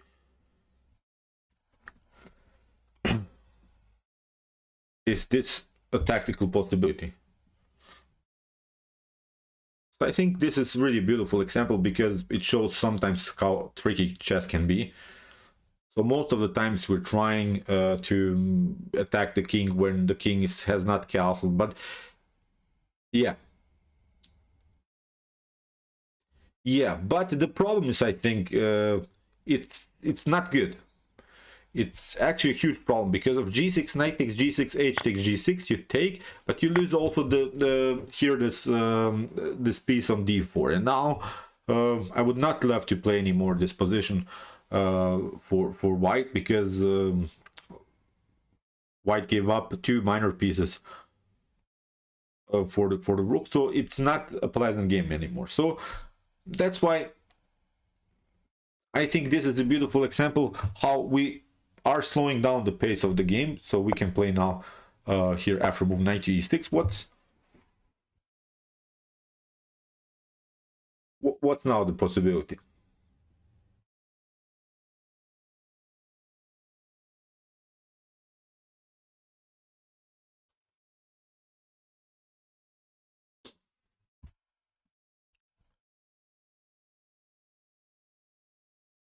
So here white played knight to f5 anyway. After move g6, what's going on now? What have we here?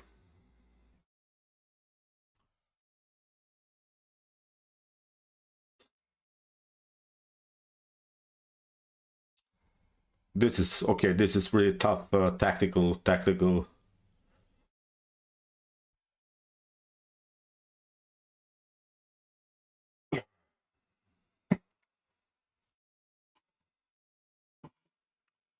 This is really a brutal example. So you see the bishop is saying, what should we do here?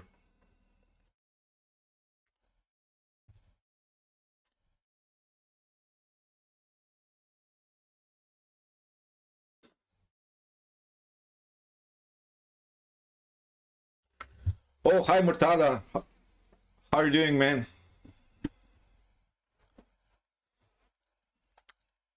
I'm really glad that you're here. Yeah, knight d5. Okay. Yeah, queenside casting its opportunity.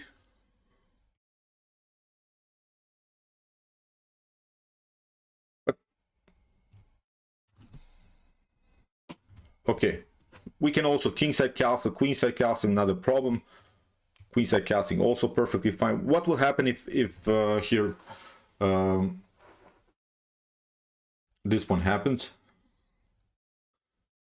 Yeah, pawn takes f5, and you see, that was the beauty of this move, knight to f5.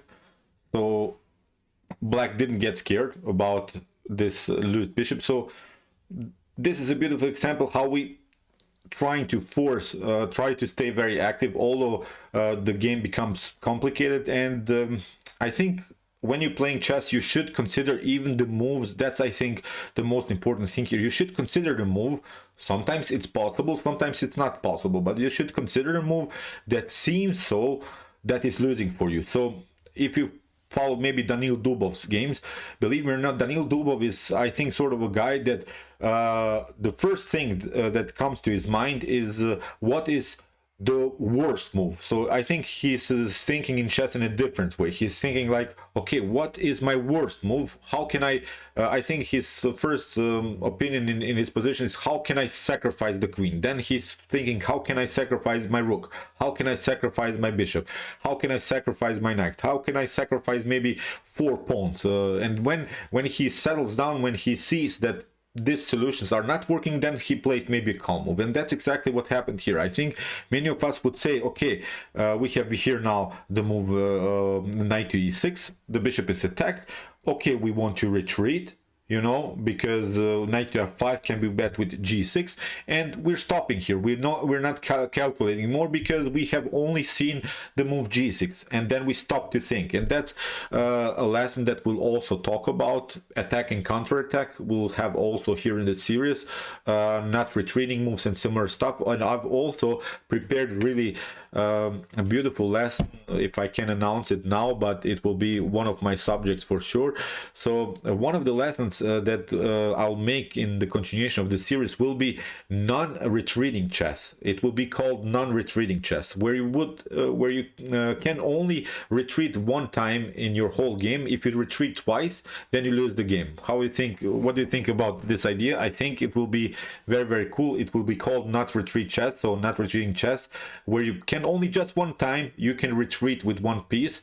All the other moves have to be attacking moves or counterattack, aggressive moves. So in that way, we'll learn how to play really aggressive chess, attacking chess, beautiful, attractive chess. So that basically top grandmasters like Daniil Dubov are playing. Mikhail Tal used to play like this. So Mikhail Tal, I think he never retreated in chess. Of course, he retreated sometimes, but his idea in chess was not to retreat. That's the most important thing. And here, that was now the same example. So here, knight to f5, not retreat, not retreat, not retreat, just to stay active. So you see, I think it will be fun. I hope someone will be someone will try it out with me. Then we can also organize a tournament in no retreat chess. I think it will be a beautiful.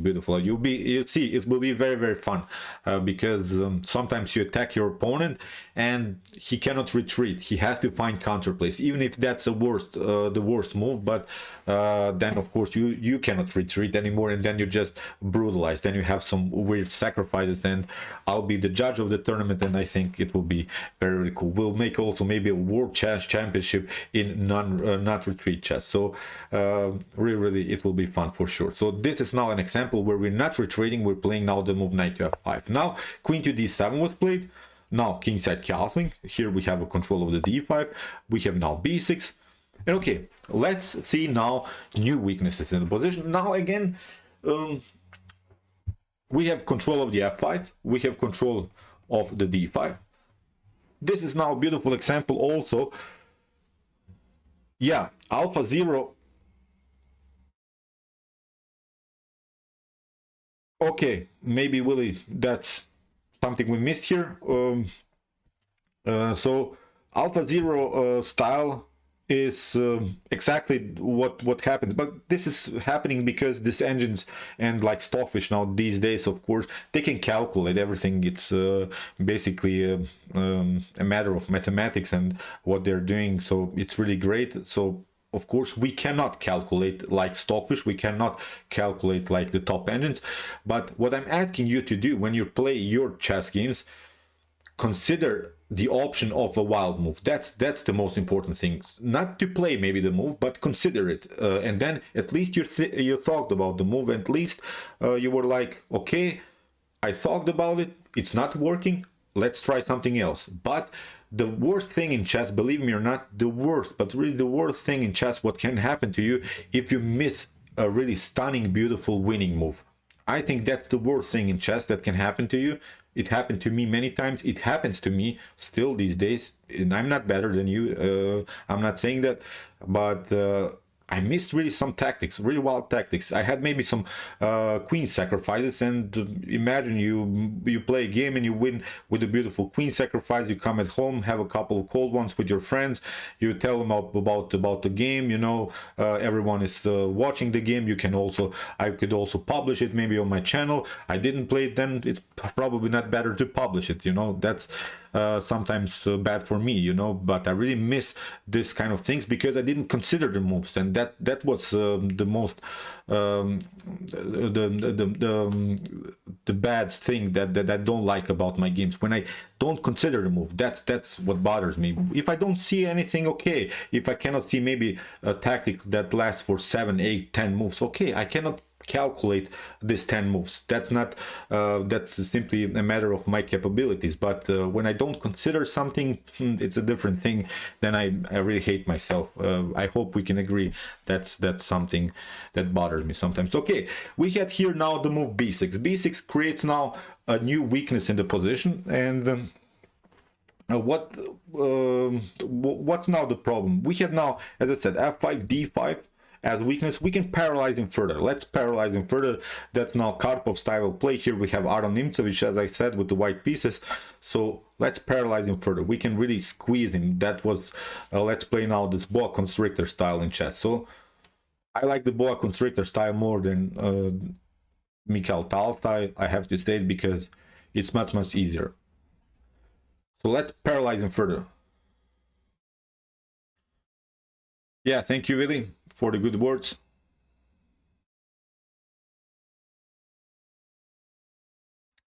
Let's find now a further paralyzing move, and it's actually even the best suggested move by the engine, but it comes with our idea. As I said, we're battling just for squares. So let's see now a new opportunity here. Okay.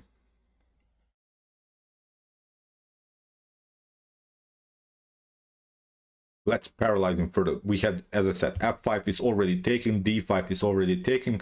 Let's take something else. So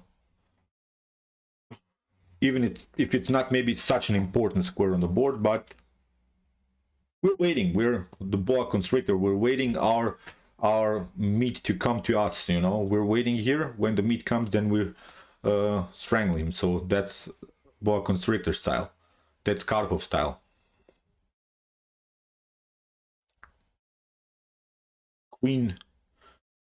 You probably mean queen a6. Yeah, queen a6 is interesting, but you could face a tactical problem of b5. Maybe b5 is sort of an idea.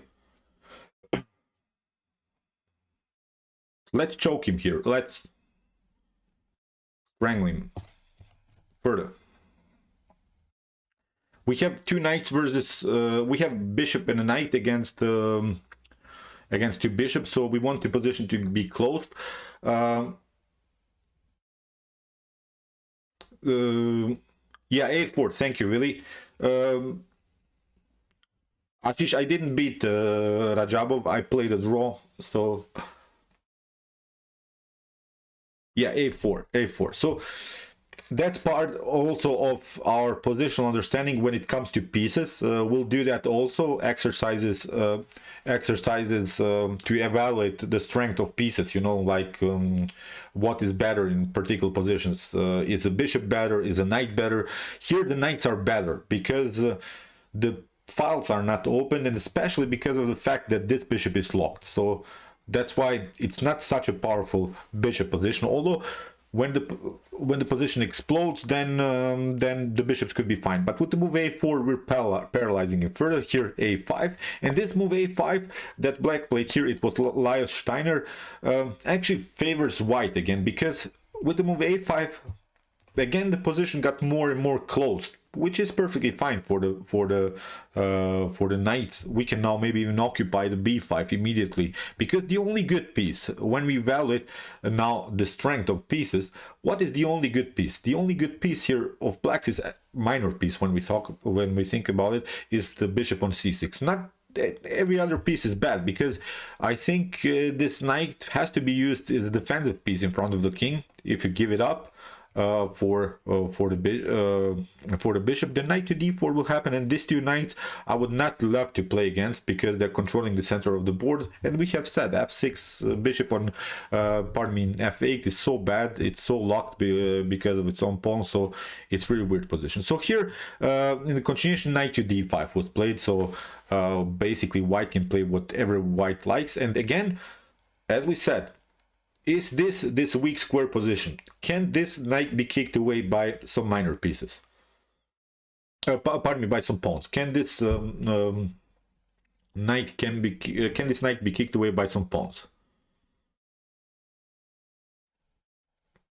Again, that's the most important thing about weak squares. Can the weak square be protected by a pawn? So can this knight from d5 be kicked away by this pawn?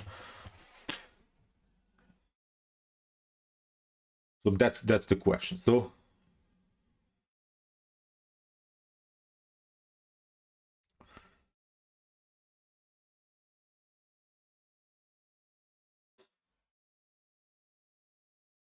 okay, it cannot, of course, because if c6 happens, then you lose the b6. So that's now the problem here in the continuation. We had finally this move knight to d4. After knight to d4,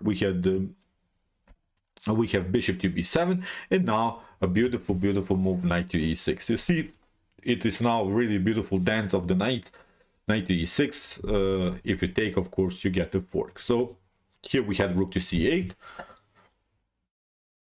And what's now time to play? What is now the move that we wanted to play, never had really the opportunity to play, but now?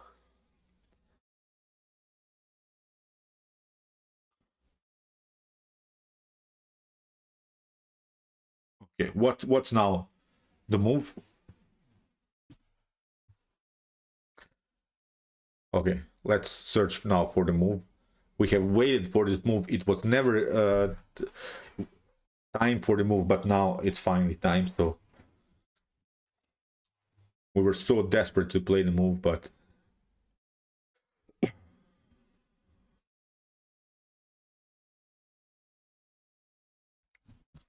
let's see now.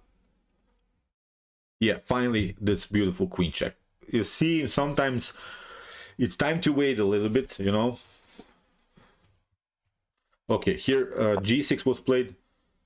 We had now, of course, knight to f6, king to f7,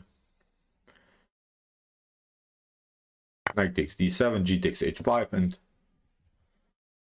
here knight to f8. So you have to lose the exchange. So you can try, of course, rook takes f8, but you lose one of these rooks, and it's a favorable endgame for white. So okay, again, I hope, okay, this was, I think, a very important example because of chess tactics, and also about the evaluation of pieces. But you see how the bishop pair doesn't have to be necessarily a good thing in chess. If you don't have a good open game, then the knights are perfectly fine, like this example. So let's see now another example, and I've sorted this example out, just a small chess puzzle, sort of. Choose between e5 and bishop to e5. And again, I think these things happen to us many times.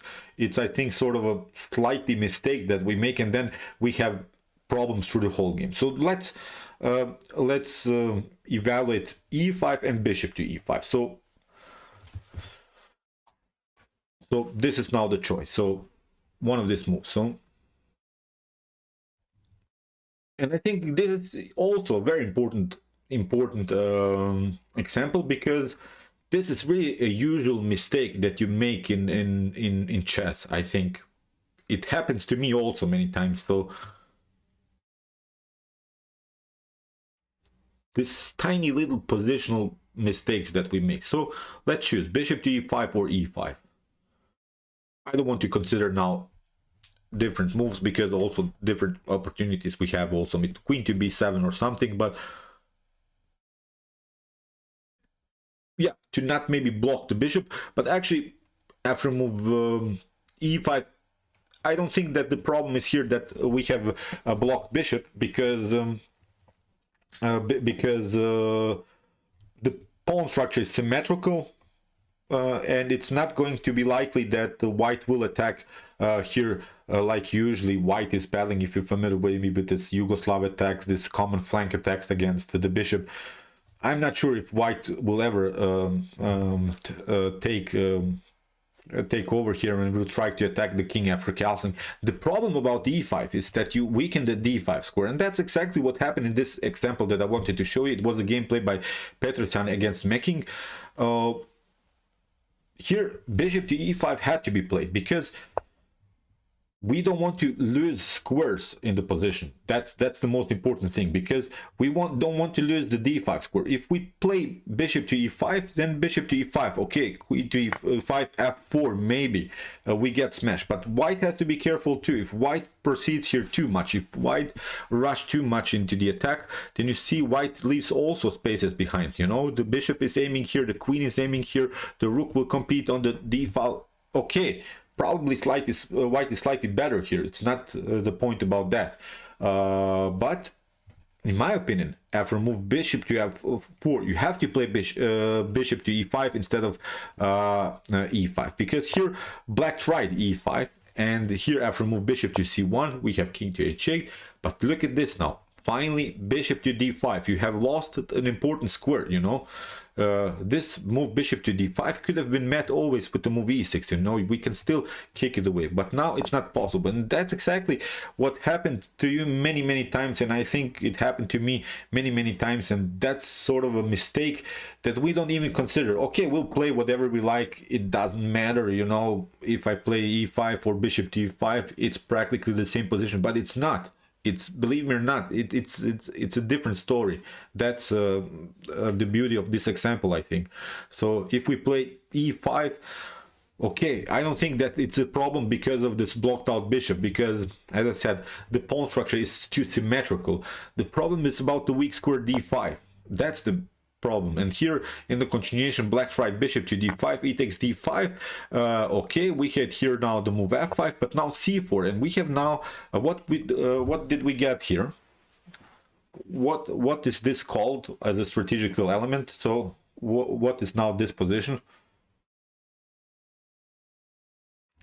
What's the name of this position? Can someone tell me? So it's a huge endgame strategical concept that you have to recognize.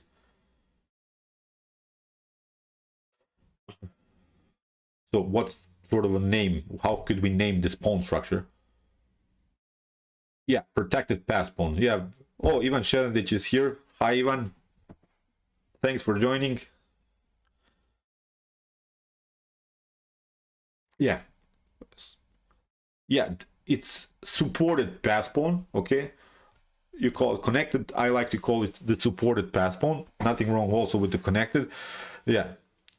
Supported, protected pass pawn. Very good. And what's the beauty about this concept? Because if you could just imagine now this position without queens, without rooks, without bishops on the board, then white is winning the endgame because of the protected, supported, connected pass pawn. Because the problem about this position is that black's king can never go on the 4th rank. That's the problem about this pawn structure. When the king goes on the 4th rank, then of course the supported pass pawn cannot be catched anymore. So you have to use now the king as sort of a blockade, or maybe the queen as a blockade. You have to use it pieces in order to create a blockade. So as I said, now we have really a bad position for black, and that will only happen because we did not take care of our weak square. So I hope we can agree that these things happen to us many times. I think it's a huge strategical problem that we don't recognize in chess games, and we got punished for it. many times. I got punished many times because I also thought, okay, it's not a difference, it's not a huge difference, whatever I want to play, I have a draw for sure. You don't have a draw for sure. You have to struggle now for a draw because of one weak square. So that's the beauty of weak squares, I think, in chess. And it's very, very important. So I think we can agree. Again, I don't want to show you now the whole example. It's not the point about this video. It's just the point that you now really have a bad position and you didn't have to have it. So that's why it's a huge, huge problem. So we have now this position. We have now the move, last move, queen to e7. And I really wanted to show you sort of a concept that sometimes also we miss, and I like to call it a provocative move. You know, the provocative move I've explained in one of my videos, one of my basics in chess videos. If you have followed my basics in chess series, I've created there 170 videos about chess strategy and similar stuff. So the provocative move is sort of a move that you play. I like to call it at least a provocative move. Maybe you'll not find this term in chess books or something, but the provocative move is sort of a move that we play, and we're placing a piece somewhere where the piece can be attacked, and we want actually that our opponent attacks it, but when he attacks it, then he creates a weakness. You know, it's like, yeah, okay. So, you know, it's like here, for instance, the move h6. You know, we're like playing knight to g5, and then we're allowing h6, and then we retreat maybe to f3, but at least we have provoked this weakness, you know? We have at least done something. So now white can play again sort of a provocative move that I like really this example, and I hope you agree with me, because it's really hard. I basically know many of this strategical concept, but it's really hard for me to find examples what I think and what I how I can explain to you some things, because it's not so easy to find examples. So that's why I really really wanted to in this series to show you my ideas, but in my games maybe they're not so often, these ideas are not happening so often. So that's why I had to really struggle to search for examples, and I really like this example because it had this provocative move, and now I really wanted to see it because it caused now many problems for black. So here after move queen to e7, let's search here now for new opportunities. So, and again, black didn't have to play the game like white wanted to, but I just wanted to show you a beautiful tactical concept. So let's again search for weak squares, then we'll find the solution of this small chess puzzle. It's not a solution, it's just a good continuation. Yeah, king to g2 is perfectly fine. I like king to g2 with rook to h1. The problem is, of course, if you take, then you lose also the piece with here h takes g5, so it's not the point about that. And when it comes to computer evaluations, I will say you that f4 is the suggested move by top engines, but I'm not sure how many of us would consider the move. And this move that here Vasily Smyslov played here with white pieces against Viktor Lublinsky, Vasily Smyslov's solution was the second best move by top engines. But I really liked even this second best solution better because it had this provocative move idea. So let's search this sort of provocation here by white, that how white provoked some weak squares in black's position. So let's again just talk about weak squares. So okay, d1 is perfectly fine, but it's a good move, and you will not lose the game because of this move, and probably it's a good continuation. It's a brilliant move, then you can build your rook battery on the d file. But I really liked even one move better. So, and when I play it, you will probably think, okay, why didn't I come up with this? But as I said, think about provocative moves. So we're playing a move in order to let our opponent attack us, just to provoke some weaknesses. So knight to f7 is risky because actually black has a decent protection of this square, so nothing is going to happen around the square. f7, 1 2 3 4 5 pieces are controlling the f7, so it's not about f7. f4 is the suggested move here by the Stockfish engine at home. It's a wild move that probably causes now many tactical problems for black, but that's not the move that I wanted you to see now. I wanted to talk about weak squares. So again, let's see obvious weak squares. Yeah, really, thank you.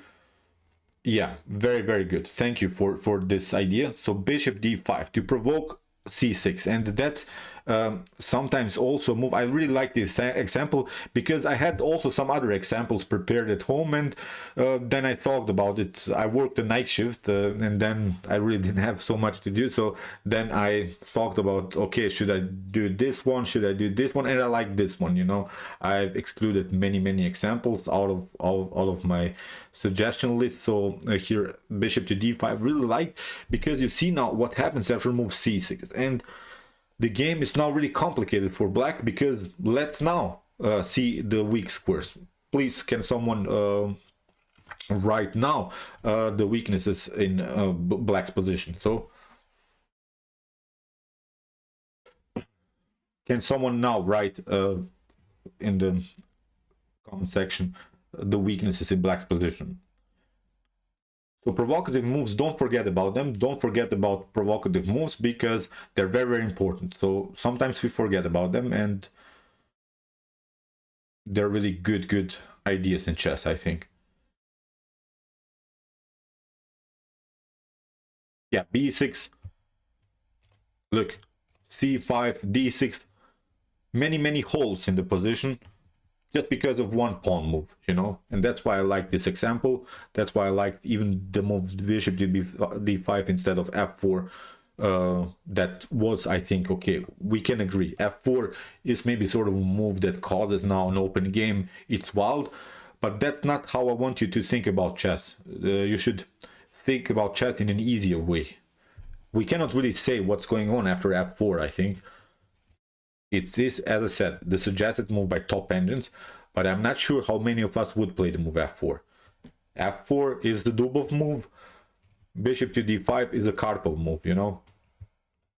So that's the difference. I like Karpov more than Dubov. I'm just kidding, but I think when you're a beginner, maybe when you're trying to solve many things in chess, playing in this positional style is much healthier for you. Then maybe if you get more experience and more confident, then of course you can play aggressive ideas. But yeah, okay, now let's see the continuation. We had c6, bishop to b3, we had bishop to d7, and you see now it's now suddenly easy to play the game, just attacking these weaknesses. So we had here rook from a to d8. How should we make progress here now?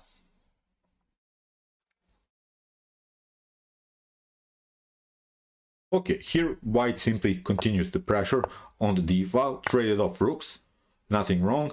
And here after move queen to c7, what's now going to happen?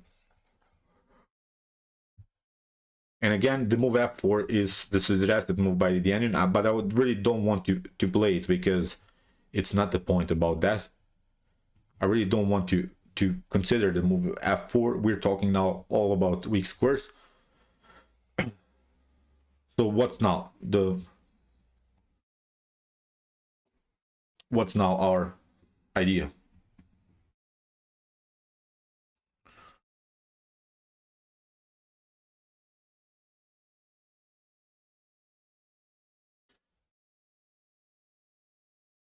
Okay.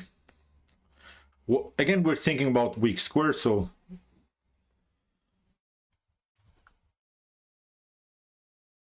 yeah, bishop c5, obviously a good move. Attacking here the d6 weakness. This d6 is obviously a huge problem. And here we had rook to d8, rook takes d8, bishop to d8, and now the $1 million question. Let's now see the move. Let's see Vasily Smyslov playing like Tar. Let's see now the brilliant move.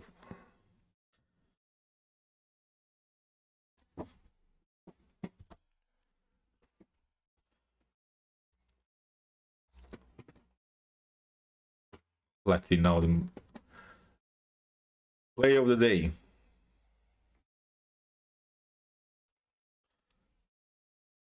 Knight e6. Bishop b6. But when we think about tactics, yeah, knight to f7. Thanks. So knight to f7 is such a beautiful tactic now because the queen will get deflected. So knight to f7 we had here, knight to f7, and what's going to happen now?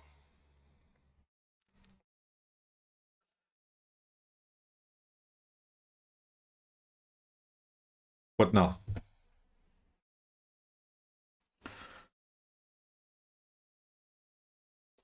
Knight to f7.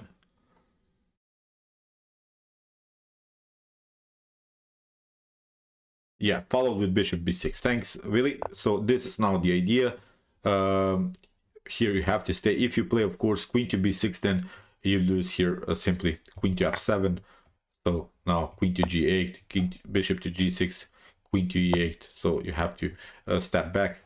Now here, even bishop to g8, something like this. So this is now this checkmate on light. So after move bishop to b6 here, queen to d7 was played, and what's going to happen now? So now bishop to d8, deflecting one of these pieces. The queen gets deflected from the defense, and here in this position, after bishop to f7, here bishop to g6 in this position, black resigns. So really beautiful example by Vasily Smyslov. Okay, this seems like maybe a playable endgame for black because black is only one pawn down, but the problem is, of course, the naked king, and black faces now many tactical problems. So let's see now another example, and this is really, I would like to call it really a pervert example of Veselin Topalov. Veselin Topalov is called in many chess communities as Mr. Exchange Sacrifice, and Veselin Topalov was such an unpleasant player to face, I think, because he lost many games and he lost also some World Chess Championships, but he could beat anyone. He could really destroy anyone. When Veselin Topalov had his days, then he was really one of the most brilliant attackers of all times, I think, and he deserves really all of our respect. He found here really a wild idea just to create one weak square. He sacrificed basically everything just to create some weaknesses, and again, maybe this is not the suggested move by top engines, but the move is very important because, again, we're doing sort of a thing, we're at least considering the move, we're at least not scared to think about this move. Maybe we cannot see everything, but at least we're considering. Yeah, e6. Thank you, Willie. So we have here e6, and after bishop to e6, here Topalov sacrificed the rook. And what happens now is actually a position where black has suddenly many weaknesses, and the engine gives here equal chances for both sides. But again, I would not love to play now the game here from black's perspective, because it's really hard to defend everything, you know. The only piece that's holding this position is the knight. It's a little bit controlling here the e6 diagonal, but also maybe it can be used in order to protect the king. And now the bishop pair is really wild. So I really like this example. It shows how just creating some weak squares can cause you many problems, and here even some rook sacrifices, rook exchange sacrifices are possible. Here rook to e1 was played, so now we have a pawn weakness. So here in the continuation we have queen to d7. Now you see Topalov continued the pressure. We have king to h7, and now how to proceed here, how to make something to happen, because here it was a mistake by Gatakamsky, king to h7. So now we have a weak square, we're threatening something.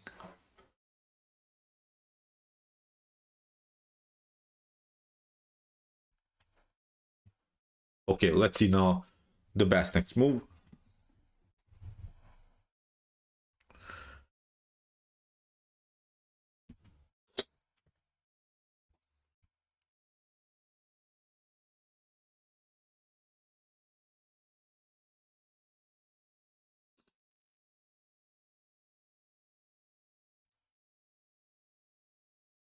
We had here bishop to e4, very good, it's possible. Even a better move there is rook to e5, you see. But okay, bishop to e4 also perfectly fine, attacking further the g6. But rook to e5 is sort of a move that I like, because it's again sort of move that includes the pieces more. Bishop to e4 can always happen, but I'm not sure if rook to e4, rook to e5 could work in a later stage of the game. Here, Gatakamsky played knight to f6. We have now queen to e3. We had king to g7. We have now this idea, bishop to e4, king to f7, bishop to c2, and now again a beautiful move here by Vesely Topalov. Because if you take, then of course bishop to g6 causes now many tactical problems. Here we had rook to g8, and now bishop to a5, attacking simply the rook. We had here now queen to d4, bishop to c3, and here bishop to b3. That's now completely winning. Of course, you have to step back with the queen. Here you lose the pawn on e6, and it's simply game over. Really wild example. Although Gatakamsky didn't have to play the move king to h7, but I wanted to point you out that these are really top grandmasters, and some of these games are just won by this weak square. Although this is really wild, we don't play like Vesely Topalov. This is simply chess from a different world, and I'm not sure if I would play in any time this move, but this was simply perfect chess. So let's see now another example. Sorry, let's go to this position. Okay, here we have again this d5 weakness, and again it's complicated position because it's from a Rui Lopez, and the problem is in this Rui Lopez games, when you trade off this, when you go for the light square bishop, if you're familiar with these positions, when black is chasing the light square bishop, that's exactly not good. I think when you're playing the Rui Lopez from black's perspective, chasing one bishop on b3 just in order to get this position, you see bishop to g5, and now we had queen to e7. So you see now again the battle is for these two squares. This is the most important thing to recognize. So first of all, here normal development, we have now the move c6, queen to d3, rook connection, very important stage. We have talked about the rook connection in my video, so I think it was the video I don't know, number 4 or 5, where we talked about the rook connection in the opening stage. So now white has finished the development. The 3 stages of the development are of course developing minor pieces, securing the king by castling, and maneuvering the queen from the first rank, and then connect the rooks. And the problem is now this queen to e7 move that causes now many problems, and you see now how the knights again are very dangerous. So we had here now b4. Where should we go? Should we go here? That was actually part of my preparation at home. Should we go here knight to a4, or should we go knight to d1? That's now the question. So where... Hi Tyrell, how are you doing? So how should we go here now into the game? Should we go knight to d1 or knight to a4? So what would be your move? There is of course also d takes e5 as the normal idea, but in one particular moment we'll have to retreat now. So now my question is knight to a4 or knight to d1. What is, in your opinion, a more important square? The weak square b6, which is obviously a weak square, and or maybe is it the weak square on f5? Yeah, knight to e1 I like too.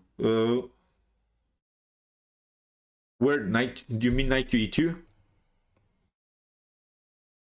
Yeah, knight to e2 is a problem because I think you could lose a little bit the battle here on around the square e4. So knight to e2, maybe g5, something like that, and then here maybe it's playable around the square e4. But okay. Knight to e2, then knight to g3 could be met then with g5, so maybe it's a problem. But here, as I said, knight to d1 was played because of this idea to play knight to f5. So here queen to e6. And what is now really the best continuation? So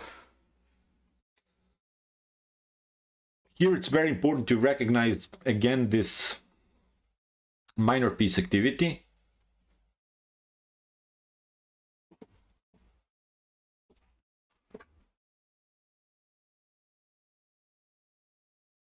Okay. What would be now the best continuation here?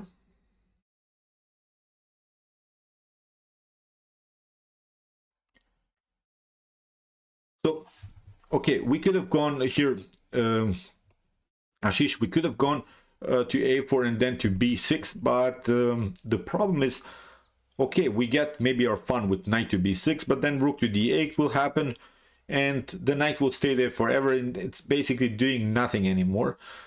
So this example is good, I think, because it shows the importance of important squares. So the square b6 is not so important, nothing grammatically is going on. So okay, we have knight to e3, really good, and then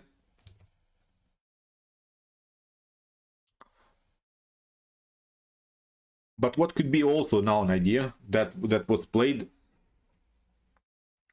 it causes really paralyzed position for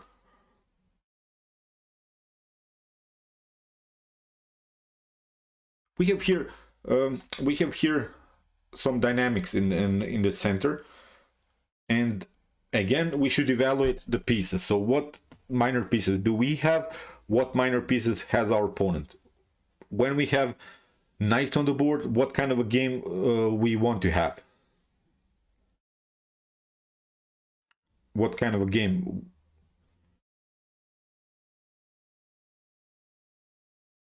Yeah, d5 is actually quite well protected. So this d5 is sort of a weakness, but we want to get, yeah, we want to have close games. So that's why we want to get rid of the protector of the d5. We don't want to when we evaluate the bishop's strength, look, the bishops are really paralyzed here. The bishop on f8 is paralyzed by its own pawn. The bishop on b7 is paralyzed by its own pawns. So what is the only good defensive, good piece actually of blacks? And what is the piece that can be somehow maneuvered maybe onto a better square? So what can we do now?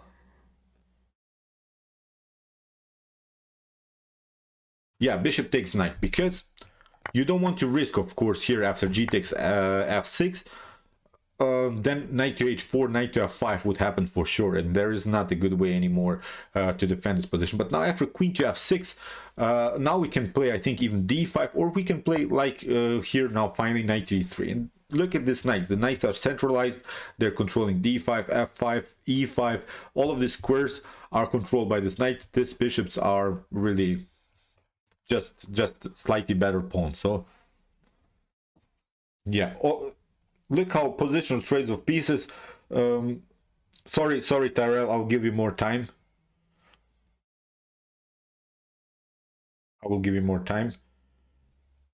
Okay, look at this knight. Sometimes you should not be scared to play two knights versus two bishops middle games, because evaluation of the pieces is the most important thing in chess. So here Ashish wrote a beautiful idea now, rook to a5. That wasn't, I think, even played in the game. Rook to a5 is really a brilliant idea. So you see how the game is rolling for white. White can play whatever white wants now. In the continuation, queen to e6 was played, and what can we play now? So just in order to secure a really a static game and to provoke further weaknesses. Now it's sort of a tactic that is forcing black to do something. So how can we even create now further weaknesses in black's position? So now it's the critical moment of this example, I think. So now find the best continuation. So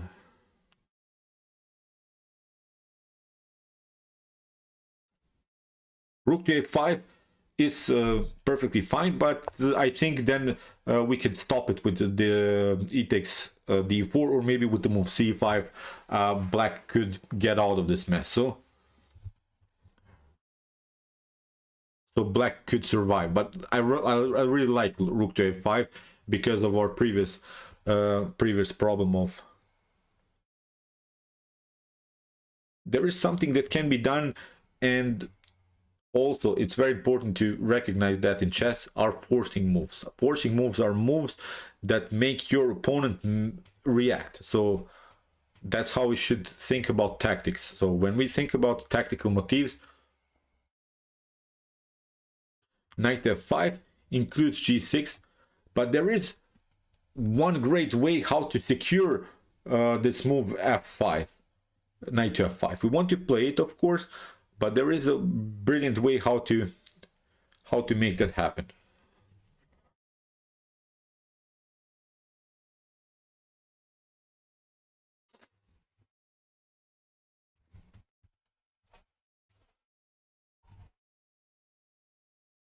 Yeah, we have here pawn takes pawn, and the most important thing is that this pawn has to be retaken with the pawn. So after d takes e5, now the e5 becomes weak, and you see now we can play, I think here, even knight to c4. That wasn't played in the game, but I would play this move for sure. Knight to c4, immediately attacking this pawn on e5, forcing ideas of f6. And now the position is falling apart, because now again we have this position that we wanted to get. We have this weak square position. So this is an example how to create weak pawns. So in the continuation of the game, rook to d1 was played. So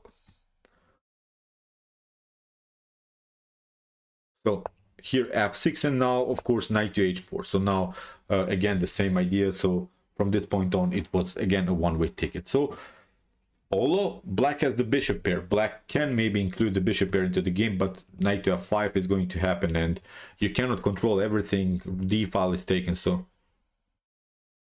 yeah, that was the continuation. Rook from a to d1 is also perfectly fine. It's you can also play rook from a to d1, nothing wrong with the move. So the problem is that you will lose the battle around the square d6. The problem is that you will lose also the battle around the square e5. You have to protect it. Then when you do that, then you have the light square weaknesses. So really messed up position. So here f6 was played. Now knight to f5, and here rook to g8. We had queen to g3, and now g5. What is now the best next move?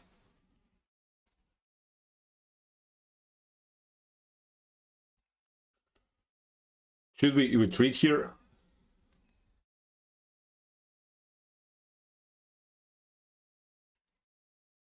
With the knight?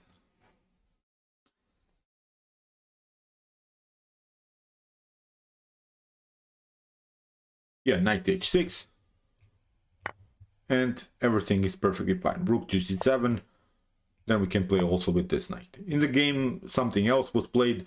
We had here queen to g4. After this one, knight to g7 was played, and here black resigned. So I just hope you realize that sometimes this connection goes like this. We have a weak pawn, then he tries to protect the weak pawn, creates a weak square. Then we have weak square or something he's trying to prevent, he's trying to defend this weak square, then he creates a weak pawn on maybe another weak square. So it's up and down, it's going like this, and you just continue the pressure. It's very important just to be active. I think in this example, it was a game played by Wolfgang Unzika against Friedrich Semisch.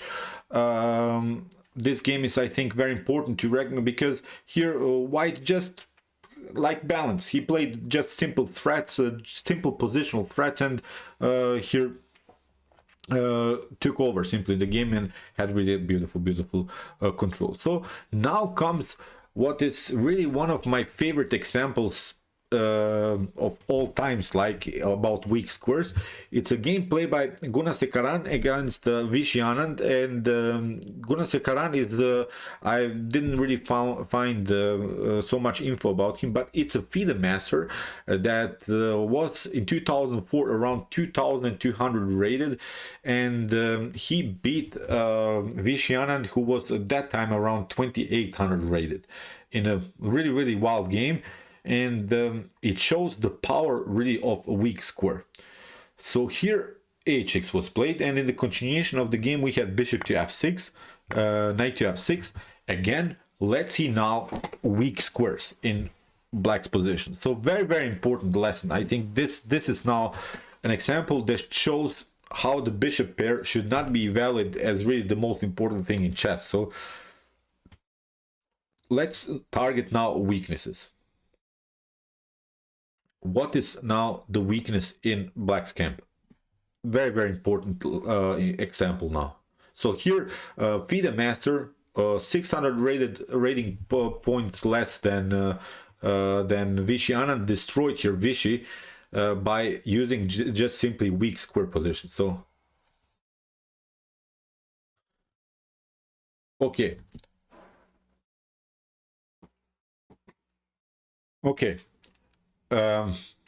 this example is important because it shows that sometimes if a square is taken, you should not overload it. If we have taken the square, just leave it. This square is taken, we should take another square. The principle of two weaknesses, we'll talk about the principle of two weaknesses also in the future. We have already one weakness, and many of us would play the move knight to e5, I think, just to attack the pawn on c6. But now with bishop to b7, a6, c5 will happen, and black will have probably a comfortable game. So that's why, yeah, c5 is, I think, and e5. So c5 and e5 are the most important weaknesses here in black camp, especially because these pawns are in the center of the board. We have already the e5, we have occupied that square, so nothing can happen around that square. So it's time to occupy the c5 square. You know, we want to have really dark square grip. We want to take over on both of these squares, and we have already won the battle around the square e5, but we want to win now the battle for the c5. So I think many of us would play something like this, but it would be a strategical mistake. You don't have to do that because you have already won the battle there. You know, you don't have to rush it. So how to battle for the c5 immediately?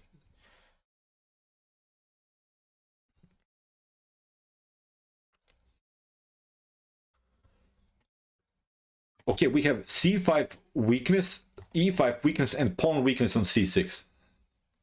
b4 is not possible because bishop to b4 will happen. Let's see this move. Let's see now. Very important move.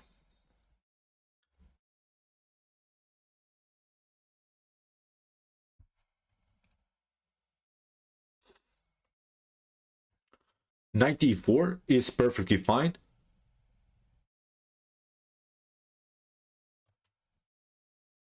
Knight e4 is okay, but knight to e4, bishop to e4 will happen. But I really wanted to see one move that's very important that you have to see.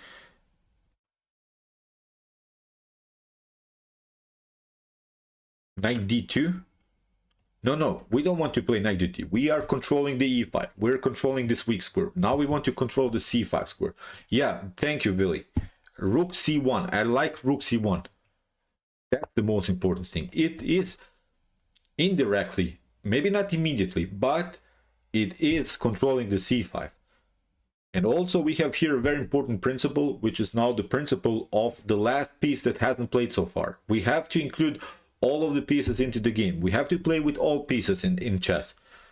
So bishop has played, knight has played, rook has castle so far. Queen maybe can play, but it's not necessary to play with the queen immediately. Rook c1 I really like, and that's the move that Gunnar Karan played here against Vichy. He noticed. Yeah, because a3 b4 a3 I will play, I think, b4 immediately. You know, I will maybe get use of my bishop and play c5 aggressively, maybe, I'm not sure. But there is also, yeah, a rule. I would call it a rule, but I really don't want to spice you up with so many rules in chess. You have to be creative, of course, but sometimes when you think about a piece move and about the pawn move, most likely the piece move is a better move. It's like almost sort of a rule. Try to avoid pawn moves whenever you can, you know, when it's not necessary. So so rook c1 I really like, because now black has to prepare. Black has now a backward pawn. We have talked about our previous in our previous video about the backward pawn, but also weak square now. So yeah, great question. Thank you for participating in an active way, because it's very important for you. Although, as I said, there is knight to e4, knight to e5 are also good moves when it comes to computer evaluations. But I really hate about when someone analyzes a game and then he just watches computer evaluations without understanding what's going on the board. That's what I really hate, and I watched several times. If you have followed this website, chessbomb.com, and they were like, everyone is watching on that side and they're watching the game, and you have like the 4 best suggested moves, I don't know, by Sexy, by top by Stockfish, you know, you have by this top engines, if the evaluation bar jumps up and down, and they're like writing, oh, Magnus messed it up because Magnus, I don't know, had the 0.8 evaluation. Now suddenly in the last move he played a move which caused him now 0.5 evaluation. Now suddenly he had 0.3 evaluation plus for him. So he made a huge blunder.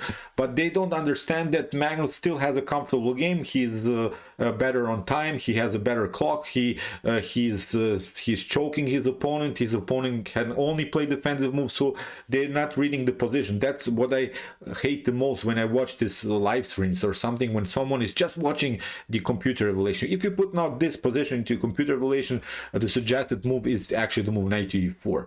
But I like more this move rook to c1 because it meets with the concept, because you will not be able to calculate everything like a computer. You know, you will not be able to just study these openings by heart. So that's why yeah, you analyze female games because they're easier to understand. Yeah, okay. Yeah, we can evaluate, of course, some positions with use the Stockfish engine. It's of course a great tool, because when it comes to this brutal tactics, and you have to, but I think in this position rook to c1 is such a beautiful move because it blocks the c5. Black wants to play a6 c5 now. You know, he's trying now to do a liberation idea. He's trying to liberate himself by playing a6 c5. He cannot play c5 immediately because the b5 is hanging. So that's why very, very important concept here that white played. So here we had now the move a6, and we're battling now for the c5. We have said the e5 we have taken. Yeah, they're not, Fred, they're not. Yeah, I know, my wife is 2 meters far away from me in another room, but I'm not going to talk about women now. You know,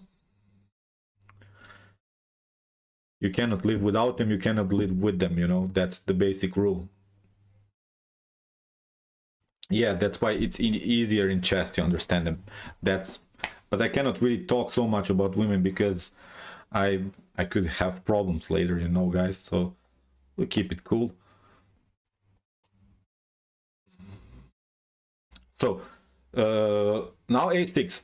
Vichy played a6. We're trying to beat the world champion Vichy Anand here. So now we're battling for the c5. How to do that?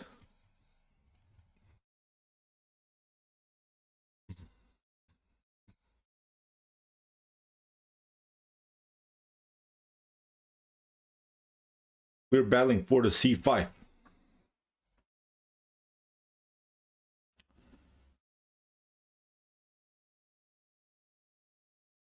And I think, yeah, knight d4, very good. So that's what I really wanted to. Now knight e4, okay. Also knight e4 with rook to c1 afterwards. Sorry, what did I do? Where's now our beautiful example? Damn.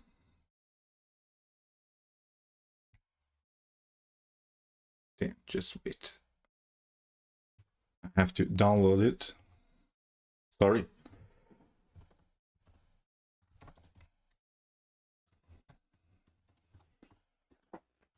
I'll find it.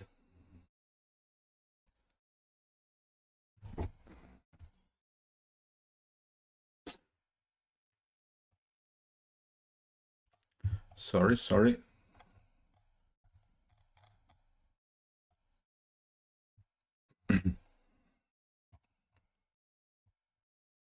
Man, where's my example now? Wait. Maybe I'll have it here in my imported games. The problem is, man, I just have to download it. Sorry, guys.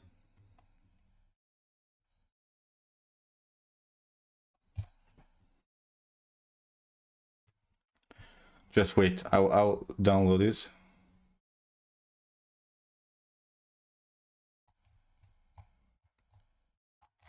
Damn it.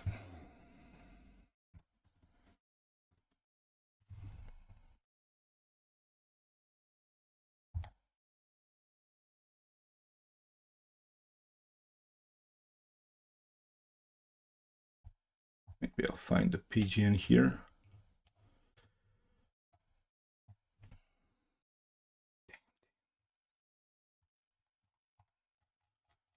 Could I lose this game? And why is not the game in my... there it is. Sorry. Okay, now we have it here. Okay, I think it will be fine now.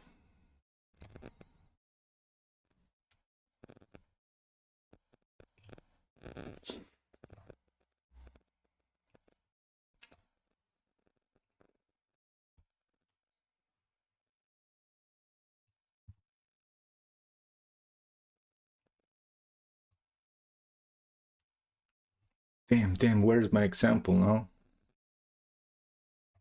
It doesn't want to. Okay, now. Okay, sorry guys, I messed it up a little bit. So we had here this position. I'm really sorry, so I hope you don't mind. Okay, as I said here, knight to e4 was played battling for the c5 square. That was now the position that we wanted to get, and Vichy didn't want to take out the knight on e4 because he probably thought that he could lose also the battle around the square c6. So that's why he decided to play the normal bishop to b7. But what can we do now again? So what can we do again in order to...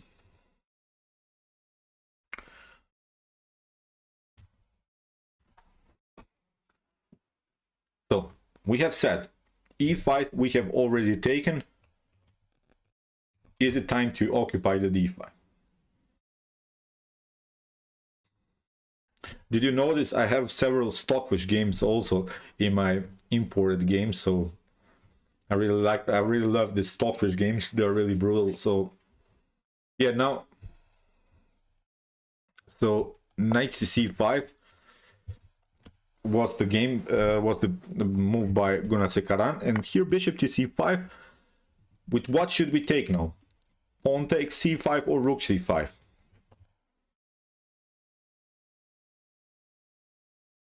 Let's make a decision here.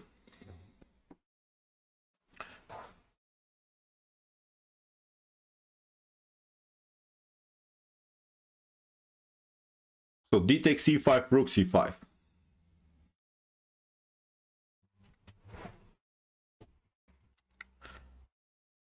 Rook, someone says rook, pawn. What can we create when what can we create when we take with the rook? What can we create when we take with the pawn? Yeah, I think the problem about rook c5 is that this rook will not stay there forever. You know, the rook will be kicked away, then rook c8, and maybe there is a chance for black to play then the move c5. Maybe there is a chance for him to liberate himself and finally get this bishop into the game. You know, that's what I would not like, and that's exactly what Gunasekaran recognized here. He played d takes c5 and paralyzed the light square bishop. The light square bishop is now out of game. You know, the light square bishop is a bad bishop, so it's only part of a pawn chain. This bishop is bad. Again, the evaluation here is slightly better for white. Again, I'm pointing out that computer evaluations are not so important. You have to just feel comfortable in your own games. I would love to play now so much this game. I'm not sure if I would lose now the game against Vishy Anand here in this position. So it was such a brilliant strategical play, and I really love this example. So here with the move d takes e5, the whole position is paralyzed. Still we have a control of the e5 square. What would be now our strategical goal here? What's now our strategical goal? Where is now a weak square? Let's again think about this position a little bit more.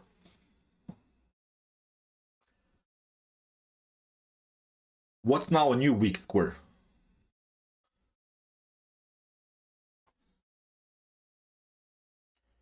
d6. And what can be a defender of d6?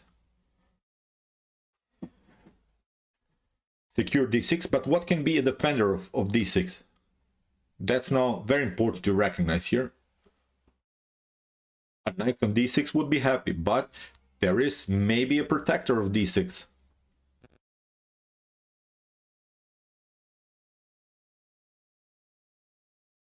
There is, yeah, the knight. So what would we love to do here? What would we love to gain here? What kind of a middle game / end game stage? What kind of a, yeah,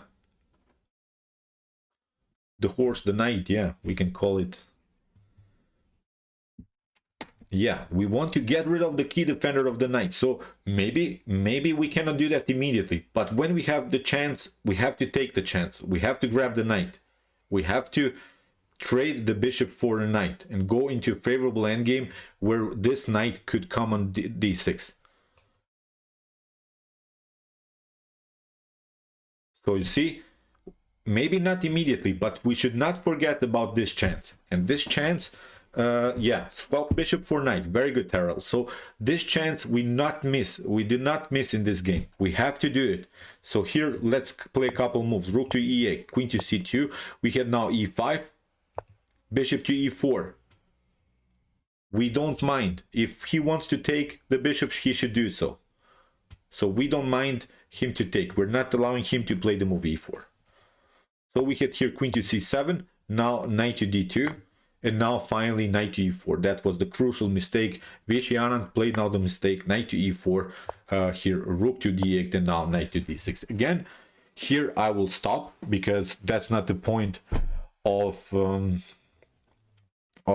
video now, how Gunasekaran won the game. I hope we can agree this is now a monster knight. This knight will be there forever. It cannot be kicked away by any minor piece, and that was all possible because we occupied the c5 square. So this is a position from a Slav defense. Semi-Slav setup, this with move c6 afterwards, you know, that Vishy Anand loved to play. So we had here, okay, it was a queen's gambit decline, but now we had this semi-Slav structure that happens many times, and Vishy is really a master of this opening. He played this opening till the perfection against Vladimir Kramnik in their World Chess Championship match. He destroyed Kramnik twice in the Semislav setup, and there is also this beautiful game between Anand and between Levan Aronian and Vishy Anand, where Anand played one of the best games of all times, where he destroyed Levan Aronian in the Semislav structure. So that's why I was a little bit surprised when he lost against a much lower rated opponent here. C6, as said, he tried this common idea, but now bishop to f6 and rook to c1. The game was a one-way ticket from this point on. As I said, when he got his knight and d6 here, position is really beautiful. The evaluation is here 1.5 for white. Brilliant position. So okay, here I wanted to show you, it's a gameplay by Kasparov here with the black pieces. It's from a King's Indian exchange variation that I also studied here on my YouTube chess channel. So again, we had this setup that we had already in one of these examples, where white is playing this aggressive e4 c4 space advantage sort of, but he leaves also the d4 unprotected, and the black doesn't have this worries because black is still controlling the d5 square here with the move c6. So when it comes to pawn structures, this position is much better for black.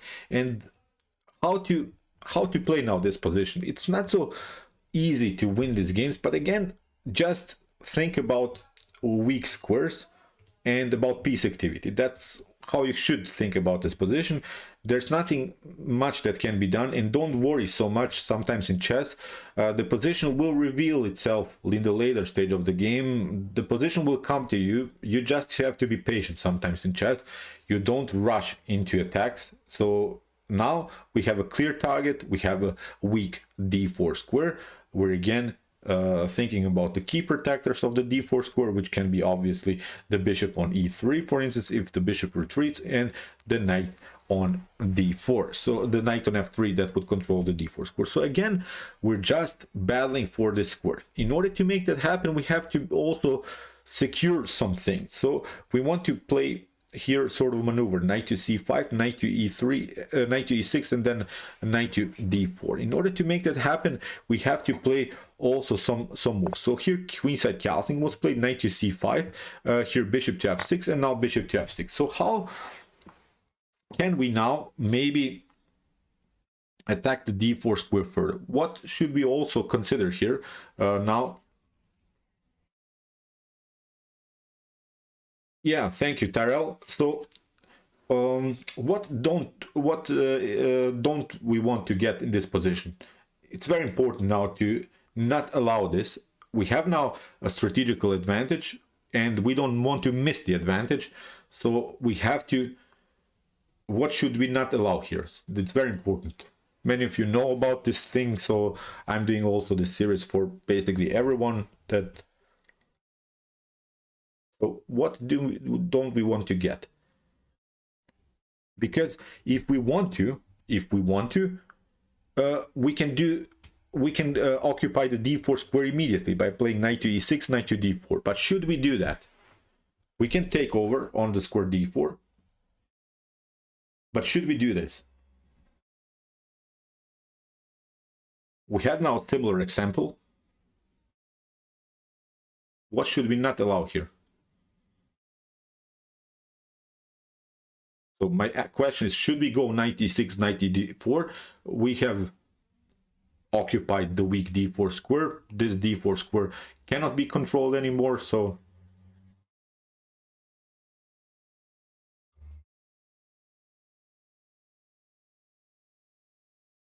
okay, white infiltrate on d7, we can control, but let's imagine we control even the d7 square. My question is, should we go knight e6, knight d4? Should we do that?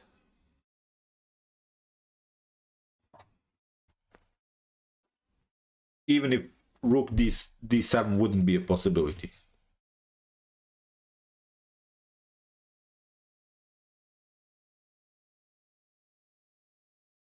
should we go for this idea?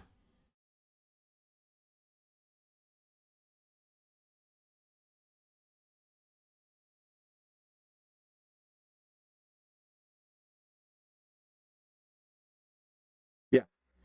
So what we have to consider here, I think, is a problem to go into this opposite colored bishops endgame. You know, that's why I use now this example.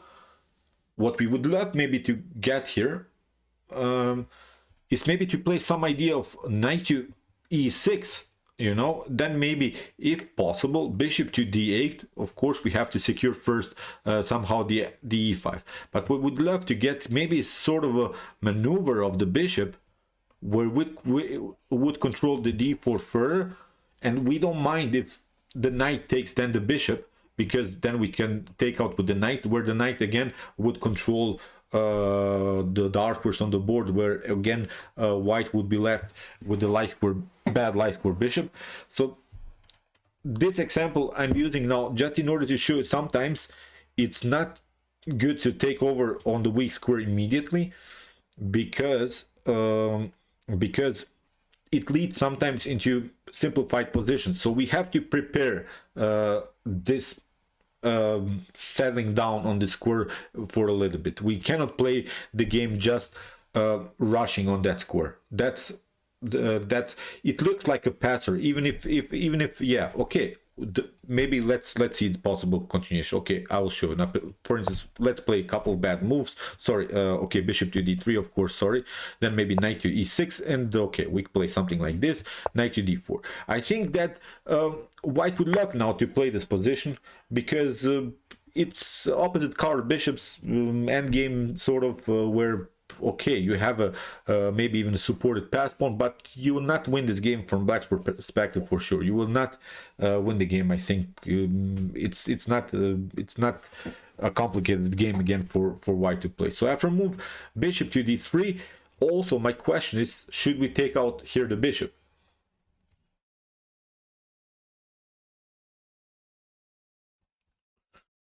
Should we take out now the bishop here on d3?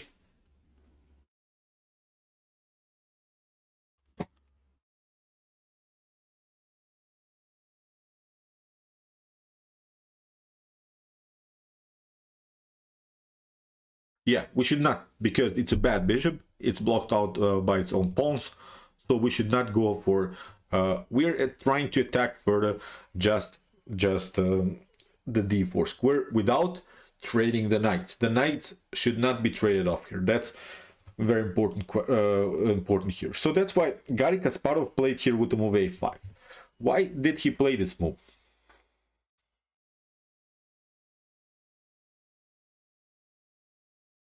Why he played this move, of course, to stay a little bit longer with the knight on c5, because of course it can be kicked away maybe by the move b4, so we want to stay a little bit longer there.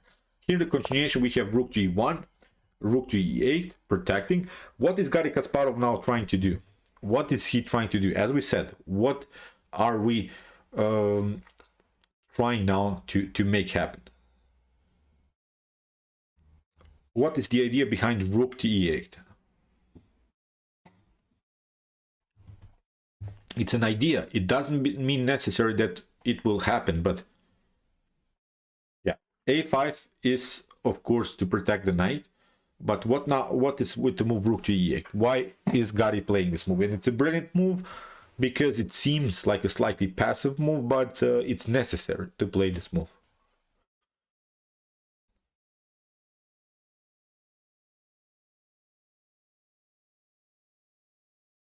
Yeah, we'll transfer the bishop at least. Yeah, very good. To protect, yeah, to protect the e4, pardon me, the e5 pawn is a temporary weakness. It doesn't mean necessary that it's a long-term weakness, but it has to be protected now for a while, because this game is not so complicated. We can play, of course, bishop to d8, and then maybe bishop to b6, then maybe f6, fixing, and then play this idea knight to e6 and a bishop to d4.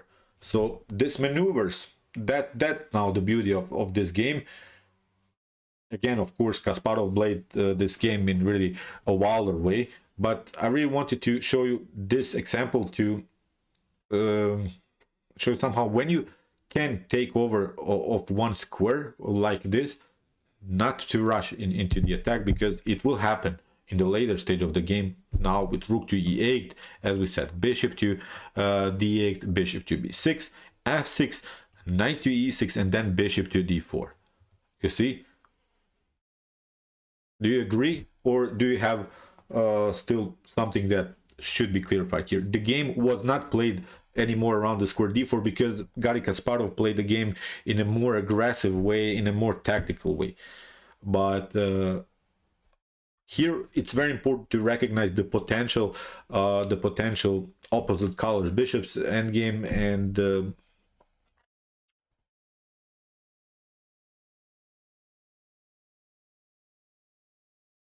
yeah, I think, okay, let's see a little bit this game, because it's really a beautiful game. It was played in 1980, where Garry Kasparov was only 17 years old. So that's why it was a brilliant game. Here he tried, of course, bishop to d8. He tried now a4, a more aggressive method. Of course, he could have gone for this idea to go knight f6, knight e6, and then bishop to d4, but he was Garry Kasparov, of course. He left to attack. He didn't want to play passive and Karpov chess, of course, like I'm trying to do. So that's why he tried here really an aggressive method with the move bishop to a5. But if you don't want to calculate so much, then of course the battle for the d4 would be perfectly fine. So here king to c2, we had now bishop to a5, rook to e3. Now when Garry Kasparov noticed that white lost the rook connection, now he battled for the d file, because if you trade rook to d8, and now if you go for the pawn, then you get rook to d2 and you get smashed here by the piece activity. So really, yeah, opposite colored bishops is a drawish endgame. So and I'm sure that many of you would play the game like this, but that's something that I wanted to show also here. You should not go into drawish endgames when you could maybe win the game. I think in this position you would not be satisfied with a draw. So that's why I love this example here also. So bishop to h3, f6, we have rook, king to e2, king to e7. Now Garry Kasparov is just playing active chess, and he's controlling basically every square. The pawn is weak, he's controlling dark squares still, with opportunities to take over on d4. Here we have bishop to g2. Now we have a new square in the position, knight to d3. We had a3, again knight to c5. h5 here, controlling some progress on the king side, rook to e3, and now really beautiful move g5. Again, look at this, white is in Zugzwang. White doesn't have any moves. Whatever white does, it's a bad move, you know. You cannot control everything. Garry Kasparov is controlling basically every square. g5 is perfectly fine, because after h takes g5, f takes g5, again you cannot take this pawns, because you get simply rook to d2, and the game is tactically over. So here rook to e2, we had now knight to b3, king to b1, and now king to f6 is controlling everything. Now the threat is of course also here rook to e1. In this position white resigns. So rook to d1, pardon me. So as I said, this is a different way. Of course, Garry Kasparov played here much more active, but I liked simply this idea: rook to e8 with bishop to d8, then maneuver the bishop at least somewhere. It's very important to recognize this kind of stuff, and Garry Kasparov played here really a perfect game. So let's see now our last example of it's not the last example, sorry. We have still this one. First we had here this weak square, weak pawn on g6. Oh, Agat is playing chess, so we could challenge him, of course. Bishop to, queen to d3, we have here attacking the g6, and now f5 came, and what is now again the new weakness? I showed this example because it shows really the beautiful attacking skills that you can make. Sometimes you can play a really brilliant game if you just recognize your weaknesses. So what should we occupy now?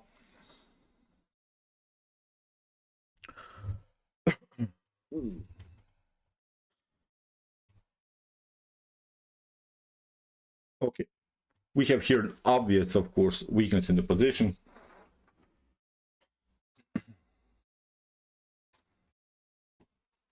Yeah, g5, we take on over here. A queen to e8 was played. Knight to f7 check. King to g8.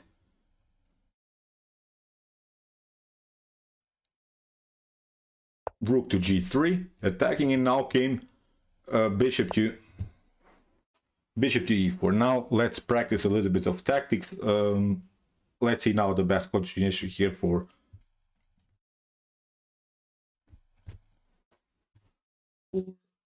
white.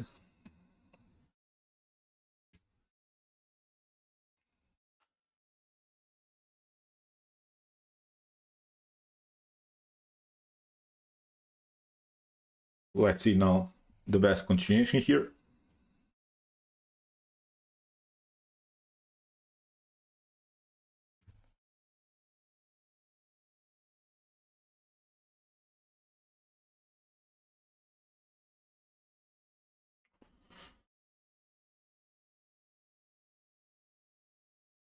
Yeah, very good. Very good, Simile. Thank you. Andrew, thank you for rook g6 was actually played. It was a beautiful queen sacrifice, and yeah, and after this one we have now bishop to d4. Really a stunning move, and it's basically game over. Even if you try some ideas of rook takes f7, first you get, of course, e takes f7, first the check, and whatever you do, you get even this one, rook to g7, you cannot even take, so there's simply too much pressure. Even queen sacrifice was possible. So this is really a beautiful example how things can go wrong when you leave too many weak squares in front of the king, how the king can be endangered. So we had here knight to e6, bishop to e6, now rook to f7, and we had now rook to g7. After king to f8, look at this, how the pieces are starting to dance here. We had queen to d7, first the check, then here again, and after c takes d3, everything was pretty much forced. Black resigned here. So it was a beautiful example. So let's see now another example. I've sorted, just wait, this till this particular moment. I wanted to show you. It's from a so let me see. Okay, here is the example. Till this moment I wanted to show you. The problem is always when I jump over tabs, then sometimes the site gets refreshed, and then we start from the beginning. So yeah, it is possible also to win with queen to d2, nothing wrong, but counterattack. I will start really this no retreat chess soon. Be prepared. We'll have a world chess championship in no retreat chess, so where we're not allowed to retreat, like here in this example with the move queen to d2. So this would be an example how we would lose the game because you retreated. As I said in the middle of our stream, I'll start this new chess. It will be called the no retreat chess, where you're allowed just once to retreat through the whole game. If you retreat the second time, your game is over. So this will be a new tournament, and we'll see. That will improve, I think, your tactical skills, because many of us are just thinking, okay, just retreat, our queen is hanging. No, that's not how you should act in chess. So first you consider the most aggressive move, then you consider the retreating move. So yeah, cowboy chess. Okay, let's see now this example, and this example is also very important because of one thing, and this problem is a problem that happens many times in chess, and I like to call it a too simplified game problem. No one wants to get into too much simplified game. So what I mean about that is, and I bet it will make for more passive chess too. And okay, we can agree. this example I use now, and this will be now our last example, is to sometimes what I will try to say here is we don't like to play so many trades. Sometimes in chess we are a little bit scared that the position gets too simplified, you know. We are trying to complicate things, and we're saying, okay, I'm not sure how to win this. If I trade more pieces, then I cannot win this anymore. But this example is important because sometimes we have to be satisfied with just one weakness. We have to be satisfied sometimes with just one simple weakness. We can agree, I think. We can agree, I think, that the f5 square is a huge weakness here in Black's position. If we play knight e3 immediately to play knight to f5, Black will take, I think, immediately. Bishop to e3, bishop to e3, and the game is, I think, simplified to one particular moment where practically, I think, f5 would be coming very, very soon with an aggressive style, and I think even knight to c5 could happen, and this game is, I think, even slightly better for Black. So that's why many of us would consider maybe the move bishop to e3. But as I said, many of us wouldn't like this move because it trades off further the pieces. But that's exactly what you should do here. Every other move is not good, I think, because if you play maybe in a different way, if you play something like knight to h4 to play knight to f5, you forget about your own weak square. So now bishop to d4 could happen. This example is very important in my opinion because, as I said, you should be satisfied sometimes with one single weakness because you have none. When we play bishop e3, like Andre Lilienthal played here against Paul Keres, he was satisfied with his outcome. Okay, we are training off the bishops, but I will have my comfortable play around the square f5. I don't have maybe so much out of this position, but I'm satisfied with your only one weakness. I have none. Maybe the d4 can be a long-term weakness, but with knight to f5 we're controlling that, and when the knight gets on f5 it's perfectly fine. So this example is, I think, and it happened to me really many times, that I was not satisfied, especially when I played against low-rated players, and I was like, oh man, I'm not so satisfied with this position, and what should I do? He wants to trade off more pieces. I don't want to trade off more pieces. If we play a draw, then I lose some rating points. What should I do now? You know, then you start to think about these things in chess, and you should not think like me in that position, because sometimes we have to recognize that sometimes the position is not better for you. We have only one weakness. We don't have so much, but we're stuck to this weakness, and that's why here bishop to e3, controlling first of all the d4 square. In the continuation we had rook to c8, bishop to c5, and queen to c5, now knight to c5, and finally here Lilienthal tried to battle for the f5 square. He didn't find many better solutions here. So do you agree or don't you agree here? So sometimes, you see, we forget about these things. So that's why I loved also this example. It's maybe not the most tactical example. It has also something to do with chess psychology. Yeah. Knight black take back. Yeah, okay. Yeah, our knight is always a little bit better. Yeah, I can agree. Yeah, so let's see the continuation. We had here rook to f7, rook to d1, so white included the pieces into the game, queen to e2, so nothing special. He played basically just improvements of minor pieces. Here knight to c4, you see rook to c1, suddenly, okay, we're breathing again, we're feeling good again, you know. We didn't play maybe Mikhail Tal game, but we're playing now solid position. We're just improving. You see h4, we can do whatever we like now because of the f5 weakness. We can even try h5. Then if g takes h5, finally the f5 will be broken, you know. So that's why here queen to f8, knight to e3 again. We had here a couple of trades. Here rook takes c8 again. black is maybe simplifying the game, but still white likes its position because of the weakened pawn structure. So we have here now knight to g4, continue the pressure, and now finally h5. Now black took, and now with knight to e3 and knight to f5, the game was basically over here for black. The game could have gone also in a different direction. I'm not saying, of course, black made mistakes, made inaccuracies, but the point about this example is sometimes we have to be satisfied with the outcome that we got. So even if we play against low rated players, even if we play against stronger opponents, sometimes a simple weakness is something that we get, nothing more, nothing else.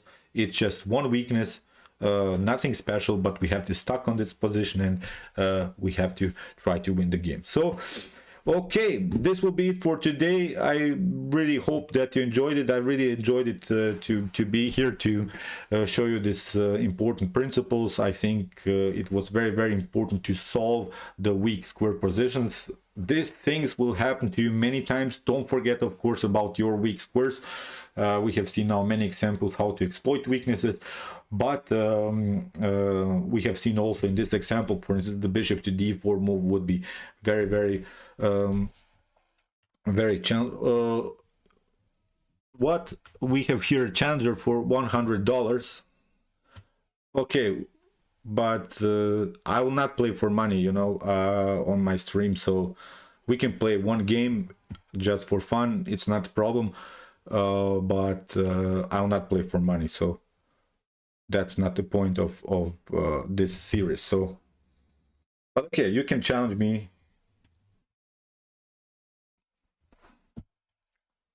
So probably you have an account or something.